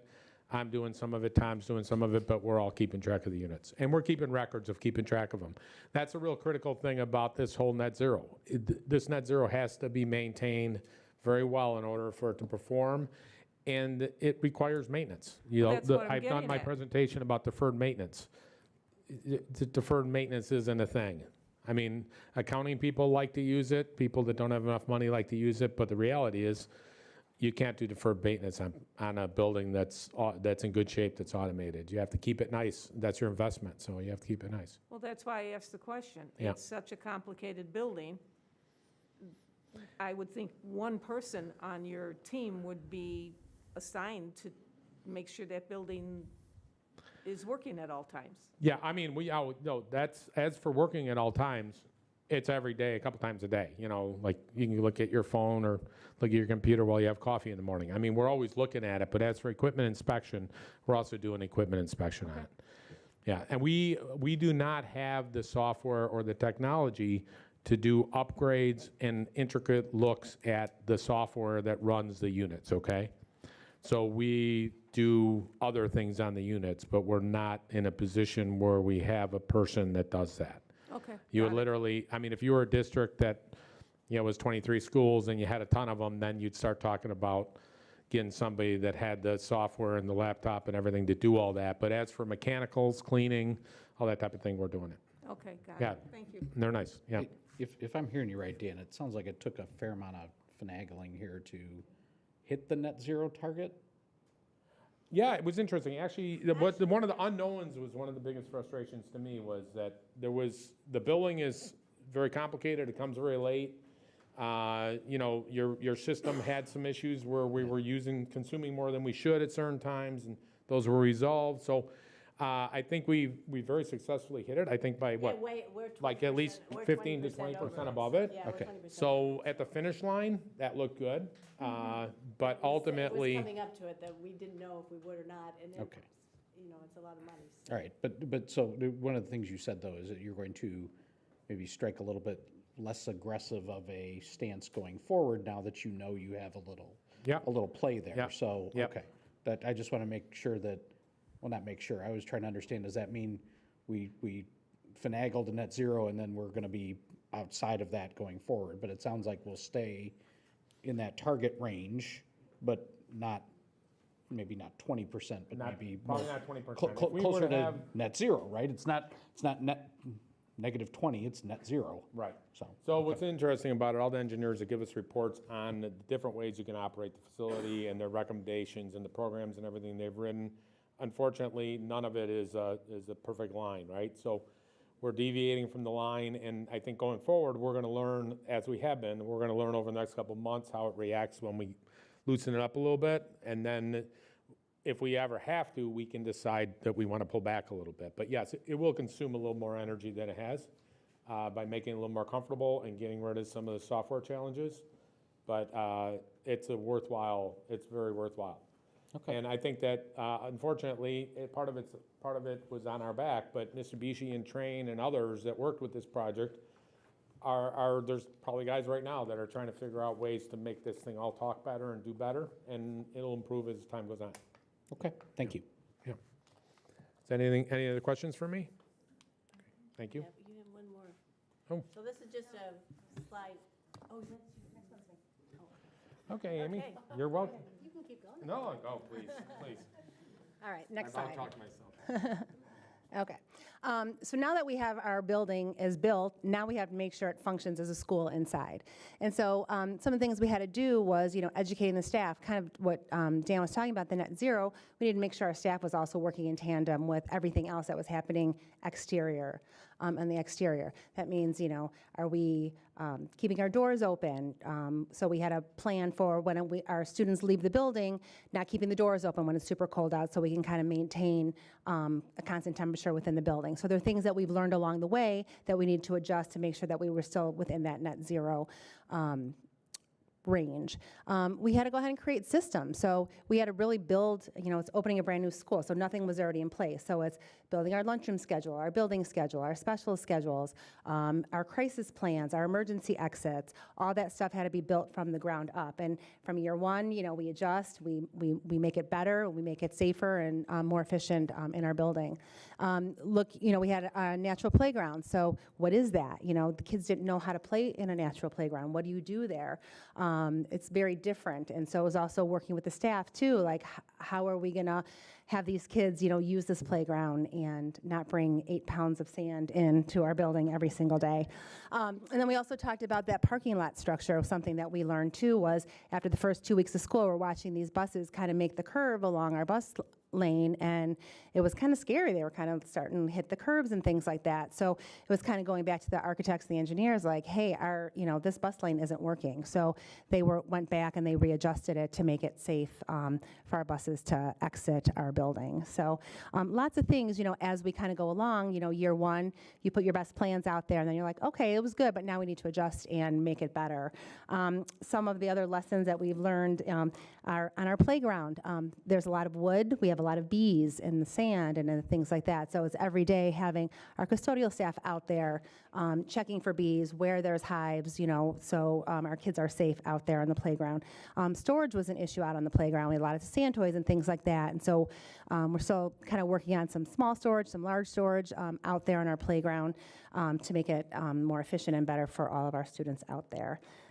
They do love it out there. They like using the logs and the boulders that they dug up from underneath the ground. I mean, Frank and Janine have been out there for, a year and a half now, kind of seeing what happens day to day out there. We talked about looking at our entrance and exit. So one of the nice things about our building is, we're able to kind of have everyone enter and exit separate ways. So everyone enters in through our front doors, but our exit, our car riders go out their classroom doors. They go out once, and the doors close. We don't keep them open, trying to maintain that net zero. We have monitors out in the front as kids come in for the bus. Dan was out watching, kind of making sure that we're not letting too much, cold air in. So they would open the doors, let a bunch of kids come in, and then close it. So lots of things that we've kind of learned along the way that we've adjusted to go make our building a little bit better every day. All right, the next slide. And then there's staffing. So as you're opening up a new school, you put your best staffing plan out there. And as we were kind of able to see as we started year one, some things that we needed to adjust and change. So one of the things looking was our lunch hour. Last year, it was only 1 hour. So we had all of our Prairie Trails kindergartners eat within that hour time frame. It was hard to get lunchroom people to want to work, to come into a place and work just for an hour. So rearranged the building schedule for this year. Now it's 2 hours. So it helped a little, not a lot, but we're still working on it. So we did hire another lunchroom person, have another one that's in the works. So hopefully we're getting closer to being more fully staffed, but it definitely is a work in progress. Year one, we had social work as a special. So along with like music and library and PE every day, we had social work as a special. Well, we found that was, taxing our social worker. So, the second year, this year, we adjusted, and now we actually have art also as a special. So we have a Euclid and our Euclid art and music teacher. They come and they do cover a special 1 day a week also. So kind of freed up a little bit of the support that our social worker was able to give. We added some extra roles. So this year, we were able to add an interventionist, which has been amazing. So really looking at our scores with that extra support of the interventionist really helps support our academics at Prairie Trails. We also had the addition of a TOSA to help with some of the administrative stuff, especially on the special education side, which has been super helpful. And then next year, looking at year 3, even having a full-time that multilingual interventionist. As we're having more kids move in that have second languages, that extra support and intervention is really going to help here in our building. Anything else there? I think that was it. And then, we're kind of talking about our partnerships in our community. So as we're building a school, the first thing, we started, with Bill and Frank and kind of talking about what are we going to name this school, so we had lots of conversations really there, like what's the name going to be, and then we had the conversations about a mascot. So it's really kind of starting to like from the ground up kind of build it and make it Prairie Trails really what it is. Looking at a lot of the community building, we had the mascot, the name of the building. We have middle school students that come to Prairie Trails. They come to learn, and then they also come to work with some of our kids. They're coming second week in April to support our kids for the Heart Challenge that we've just done. And so that's always a super fun day, kind of building that community from our older kids and then to our younger kids. We were able to do build some new traditions at Prairie Trails. Last month I spent an evening at the Mount Prospect Library talking about our pre-K program and trying to talk about parents and what programming we offer. And then being able to use our building really as a community too. So this year we've had some parent events there. You've had smaller board meetings in there. We had our new teacher orientation there this year. This summer is going to be extended school year. Summer school will be housed at Prairie Trails. So there's lots of cool things that we're able to do to kind of really build Prairie Trails in our community. Not to mention student teachers from District 214 as well. Yes. Yeah. And those that graduated. Yes. Yeah. So that's really been a nice partnership as well. So really getting that extra support, and the kids love it, and the 214 students love coming too. So I'm really hoping that we can even grow it more and get more students coming, like some of the other districts have as well. So, any questions? Oh, thank you. Okay, so Amy talked about learning opportunities. We've hosted a variety of educational programs both for our students and for other organizations. In a couple weeks, we are going to hold an IASBO Administrator Academy on Sustainability, showcasing the school. Can you click down at the bottom solar panel website? So this shows the solar that we've produced over the last week. It also shows that we have saved 460,000 pounds of CO2, or the equivalent of planting 3,500 trees. That's to date.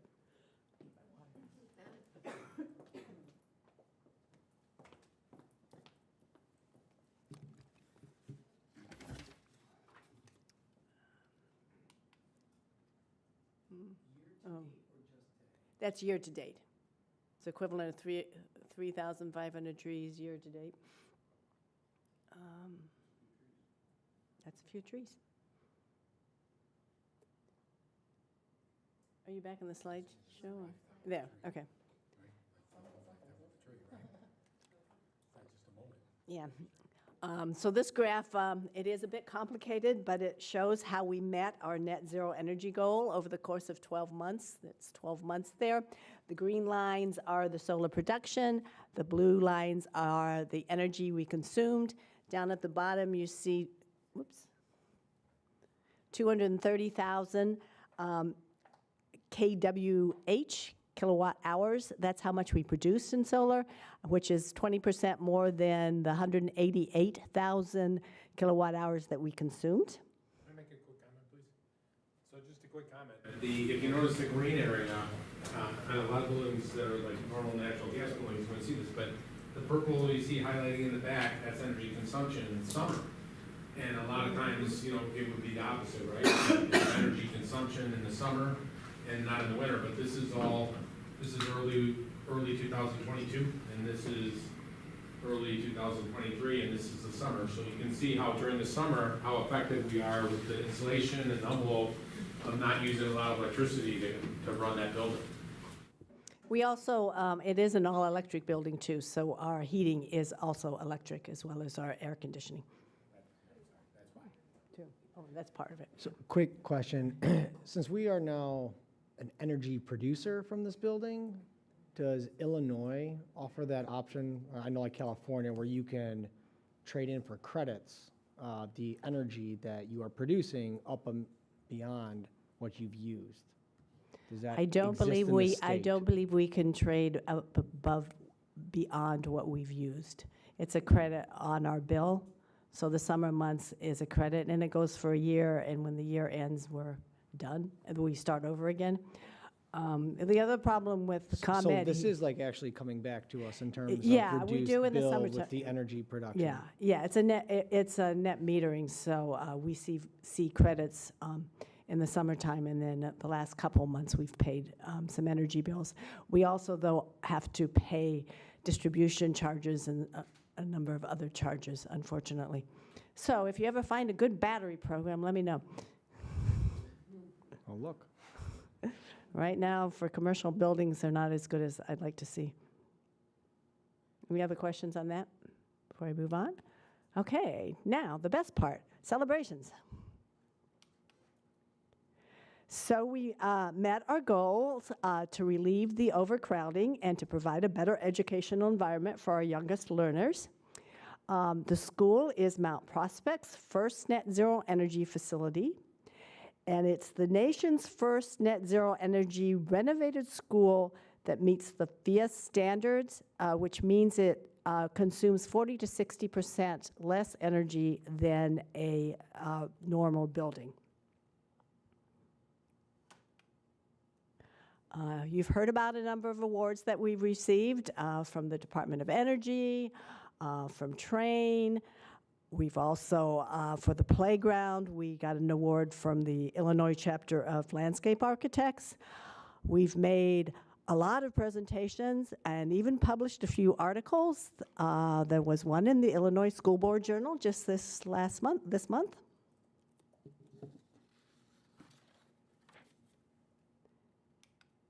And our last award is being the Illinois Green Ribbon School, receiving the Illinois Green Ribbon School Award for our approach to environmental education and management. The U.S. Department of Education will announce their awards on Earth Day. So we'll find out then if we get anything else. Thank you. Does anybody have any questions? Just really quick, can you repeat? We are the first national what award? All right. The nation's first net zero energy renovated school meeting, it's actually the FIAS Plus Source Zero standard for buildings. And it means it uses 40 to 60% less energy than a traditional building. So renovated, that's... The renovated portion, yeah, because they've built schools. Yeah. It's hard to renovate a building like we did to meet these kind of standards. Specific, but awesome. Yes, and it's also much more sustainable. Sure. We didn't tear that building down. Yeah, if you think of the trucking costs and the disposal fees and the landfill that would have been created by taking the building down, in addition to new concrete and everything else, it's pretty amazing. Okay. Robert, this was your request months ago. Meet your needs? Yes, and I hope the rest of the board really enjoyed and appreciated. Absolutely. It was very informative, and we spent a lot of time as a board. It was a journey to get there. Big, obviously big investment, big project, audacious goals, and there's lessons to be learned. I didn't. Personally, I didn't expect perfection, of course, but it's great to see how the whole team has come together, how our partners, how our administrators have all worked together to really give us a facility that we're very proud of, that I think is very emblematic of things to come, and really speaks to kind of the commitment we have for the future as a community here. It's kind of emblematic too that this is the building for the littlest kids. They're going to be in this environment the longest, and for them to start off their educational journey in a building that will help not wreck their future, that's really a cool thing. Great job, all three of you. Thank you. Okay, committee reports. NSSCO, Mr. Ron said you are our representative. All right. As you may have heard, we hired a new superintendent. Dr. Meg Schnorr will be coming on at the end of Dr. Hackett's term this year. I would encourage you all. So So Frank is my backup on the board. Okay, and Bill said something when we started off this meeting that we're coming up on a reorg. NSSEO it's a commitment, I'm not gonna lie. It really, all the work that we do here, I put in a very similar effort at NSSEO. With Frank leaving, that opens up a spot for an alternative. I know we have our board here and a new board member that we'll be welcoming. I would encourage you all to consider coming on for NSSEO. I'd love to have a competition, if you will, to see who wants to be the secondary there. I'm fully committed to that board for the remainder of my term, but going to need that backup, and eventually maybe somebody who can take that baton after I'm done with it. So on August 5th April 5th at Timber Ridge School. Thank you. I'll say that again just because I screwed it up. We're pretty good. April 5th at Timber Ridge School at 6:30. We're going to have a meet and greet. Would welcome all, NSSEO is part of our district as well. So please come on out, meet the new superintendent, meet some of the board members. One of the most rewarding things for me on NSSEO, and there's many things, but I've gotten to know a lot of the other school district members and learned about some of the things they're working on, their priorities, and it's been a really, as much as you're involved in the community here, NSSEO's, got a bigger geographic kind of spread. So it's been really very rewarding. It's been very rewarding. But otherwise, chugging along out there. Awesome, thank you. We had a Public Relations Committee meeting. I am the chair for that. Some of the things that we discussed, we're going to do another district day with the dogs, and that is going to be planned for May 21st.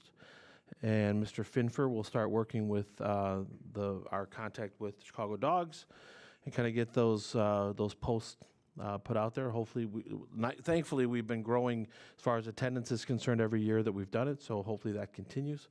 But the main topic of our meeting was community engagement and what we do going forward.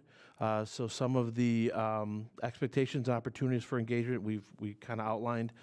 We're going to try a committee expectations of engagement. It's a two-way conversation structure. We're going to try to grow relationships with our stakeholders. Some of the ideas that we came up with is we're going to host some board meetings one time at each school during the year, just so that way we're a little closer to some of our constituents, and maybe that would make them come out. We'll hope to also feature a group or an organization within the school while we're there. We're going to try to do coffee with the superintendent and at least one board member. We are going to try to schedule a town hall meeting where it would just kind of be the board members taking questions from the community, and it would really be their meeting that they would run. We're looking at the administration to introduce board members at school events when we're attending them, to try to encourage board members to attend, but then also for the community to be able to put a name to a face while we're there. And who knows, maybe they'll reach out and talk to us while we're attending these functions as well. One of the things that we came up with is to have board members speak at graduation. We would rotate this yearly and also have the administration to introduce the board members. In years past, the board did have a representative say a few words at 8th grade graduation. We've kind of gotten away from that, so we're bringing that back to the forefront. Obviously, we don't want to make a big spectacle out of it. We just want to have a short speech, congratulatory speech for the 8th grade graduates. We're going to start this year with the president of the board, whoever that is after we reorg, and then kind of rotate it every year. We certainly aren't going to force anyone to do it, but if we have no volunteers for a specific year, then it'll just kind of default to the president. We're also going to go out to senior housing, churches, Park District, Rob Roy, as far as events, to just try to get our efforts out there so they know what we're doing. Again, we could host little coffees with groups and just kind of explain what we're doing here in the district and how they could benefit from it. And we're gonna map our formal plan over the year and share on our district calendar these topics among many other things. So that was a busy meeting, but it was very fruitful. It's great to have also one of our board members attend. It's just a great discussion for all of us. So thank you. Next up is the President's Report. Upcoming events: we have parent-teacher conferences on the 23rd in the evening. On the 24th, we have no school, so we're going to have parent-teacher conferences during the day. Everyone's aware of spring break next week. April 7th is a non-attendance day, and then April 10th is an institute day with no students. And that is my report. Next up is the superintendent's report. Dr. Megerly, you have the floor. Okie dokie. So I just want to kind of start with a summer school update. I know typically the last couple of years that I've been here, we've done a short presentation, which really I figured I could buzz through it in my superintendent's report because it's really just the nuts and bolts. Obviously, we've been planning summer school and ESY for the past couple of months. Christy and Carrie are working on the details of that. It's going to be held in June, from June 12th to June 30th. We're doing a Monday through Friday format this year. And as Amy mentioned, it's going to be at Prairie Trails because we are going to be starting construction at Euclid. And Prairie Trails over the next couple of years offers a stable place, so we don't have to keep moving it. Same times in past, we've always done a morning session from about 8:30 to noon. And so registration is open now. Carrie and Christy are following up with parents who've been invited. We're obviously targeting kids who are eligible for special ed extended school year, and then our kids that we would say fall in that tier 2, tier 3, or multilingual area for needing more support in reading and math. So we have invited approximately 180 students. And again, trying to get those registrations in. We were fully staffed right off the bat, so that's exciting. I think, we've had an administrator, Zach Scipione, the last couple of years, and the teachers have had fun at summer school. And so I think that has been our best recruitment in terms of getting staff to want to do it every year. And then the session wrapping up in June still gives them some time off. So that's exciting. At the middle school, we're going to continue with the traditional Camp Raven sessions of that. This year, we're highlighting a new foods camp, and there's going to be a wrestling camp. So some new exciting things for the middle school this summer. And then we're also working on opening the library here at the middle school for, a set schedule, a couple hours during each week. So that's plannings for summer school. We will be back to give a presentation at the end to kind of let you all know how things went. I'm sorry, I didn't send this question ahead of time, That's but with the summer school being here at Prairie Trails, is there any concern with, I know that some of the focus during the summer school is you have some outdoor activity, and the playground's more geared for younger kids, so now you got a little bit older kids? Yeah, I mean, we knew we had that soccer field adjacent, and I don't know if the other playground is a little bit more age appropriate, but we know we do have some extra field space and things like that. So, yeah. Moving on to the 5 essentials. This week, we bumped all of our schools over 20% with the parent response. So that's super exciting. The principals and Ben have been, we've tried not to over communicate, but we've tried to stay on top of that. So that's really exciting. The principals, as I mentioned before, will get a really nice detailed report with some of that feedback. So that is great. In my Friday update, I am going to propose 2 dates and times for one of these meet and greets with the board and superintendent. Either it's brewing with the board or banter with the board, something like that. So I'm going to list them right now, but I will put them in my Friday update to see if anyone can attend with me. So I was looking at April 12th from 9 a.m. to 10 a.m. and doing that first one just at the district office. We will have an RSVP, so we'll kind of know in terms of like what to plan for space. And then May 10th from 2 to 3 over at Euclid. And ideally, we'd like to just do that outside, kind of casual under the tent, but of course, weather will be pending. So if anyone wants to join me, it, again, is just to have two-way communication. I've heard parents ask for, when they come to board meetings, it's just one-way communication. So an opportunity just to have casual dialogue. And, sorry? I have a question regarding summer school. Oh, sure. Dan just talked about how, and Amy talked about how they had to educate everyone to keep the doors closed, and he showed the graph where during the summer we really produce more electricity than we use.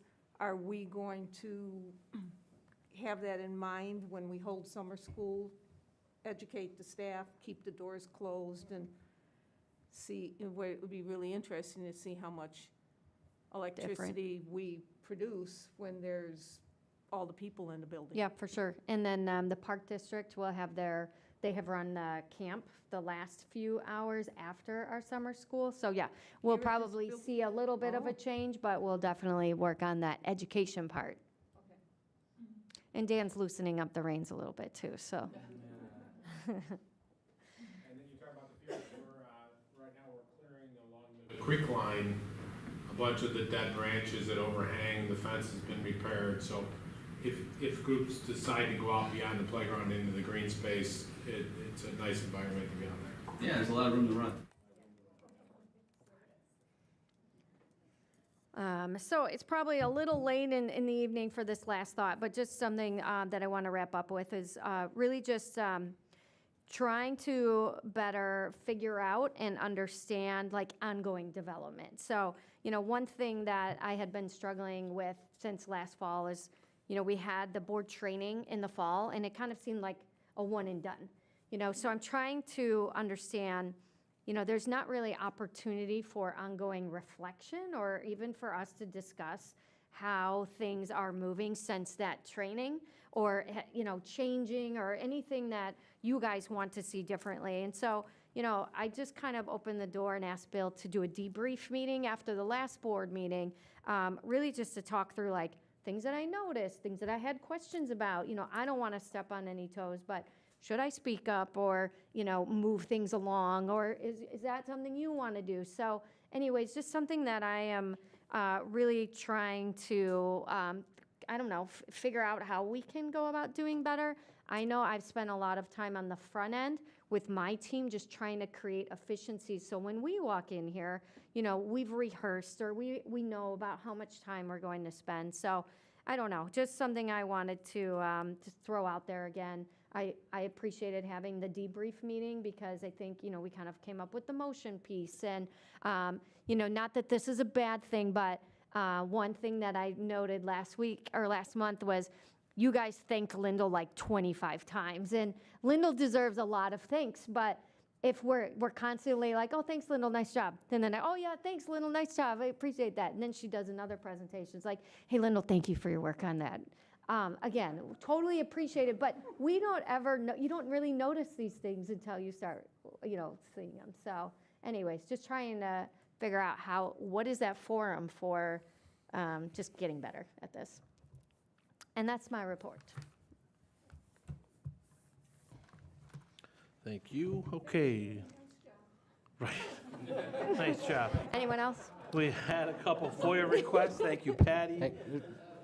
Future topics. Hang on. Yes. I thought we were going to add to the staffing report, or to your report staffing, kind of status on that. Oh, well, I've been putting in my Friday updates, so I didn't bring it tonight. Okay. Sorry. Do we want it in superintendent's report, or is the Friday staffing updates? So She's she been lists adding them. them to her Friday updates, and Robert was questioning whether we should add them to superintendent's update in our meeting as well. Are we okay with it in the Friday update only? Do we need them both? Is it overkill? Is it not? I would say Friday's probably better because at the rate that sometimes things change, you'll see it in the consent or the personnel report, but things have, we get somebody hired and then it changes. So the week to week is probably a better indication for you. Okay. All right, future topics. Does anybody have a topic they want to discuss for future consideration? Okay, hearing none, what we do have on the docket is the school safety plan and the block schedule feedback. And this takes us to closed session, so I will entertain a motion in a second to go into closed session for the matters of personnel and students at 9:28 p.m. So moved. Second. Moved by Camardo, second by Fiorito.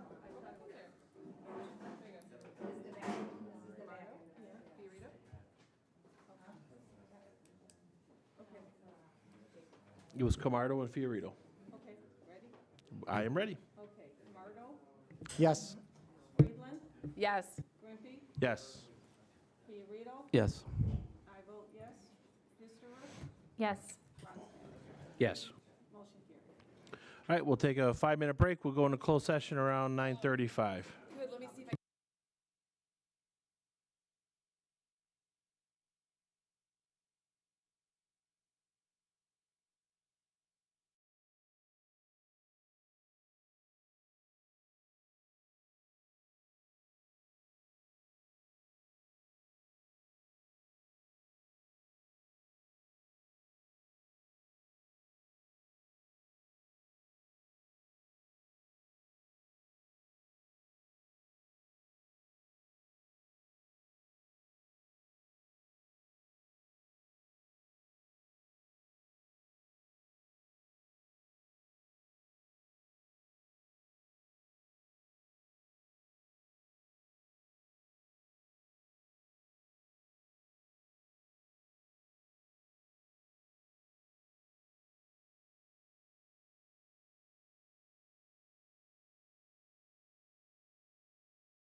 Moved by Grippy. Second. 41. Moved by Grigsby, second by Friedman. Okay, ready to end the meeting? Fisterer? Yes. Friedland? Yes. Fiorito? Yes. Grigsby? Yes. Ronstadt? Yes. Camardo? Yes. And I vote yes. The only thing I have for recap is actually for Patty. Can you do me a favor? You do an excellent job of writing this script for me to follow. Yeah. Can you put a note sometime after the Pledge of Allegiance for me to remind the audience to silence their electronic devices? Oh, sure. That should be on the, I always on say the to myself, agenda. I'm gonna do it, and then after the pledge, we just get moving, and next thing you know, I didn't. When they pick up the agenda, it should be, it used to be right at the top at the agenda there. Oh, Please silence your oh, phone. like right at the top? Yeah, right at the top. And then, all right, that's all I got for reflection. And so I'll entertain a motion and a second to adjourn the regular board meeting at 10:42. So moved. I'll second. Oh, Camardo, you got it. Okay, so, moves and Camardo, okay. Ready? Mm-hmm. Friedland? Yes. Grigsby? Yes. I vote yes. Fiorito? Yes. Camardo? Yes. Fisterer? Yes. And Ronstadt? Yes. Okay. Everybody have a great spring break. We'll see you April See, I could see 8th. the number. How many live I could views see the tonight? number when I was gonna be I was called. at the,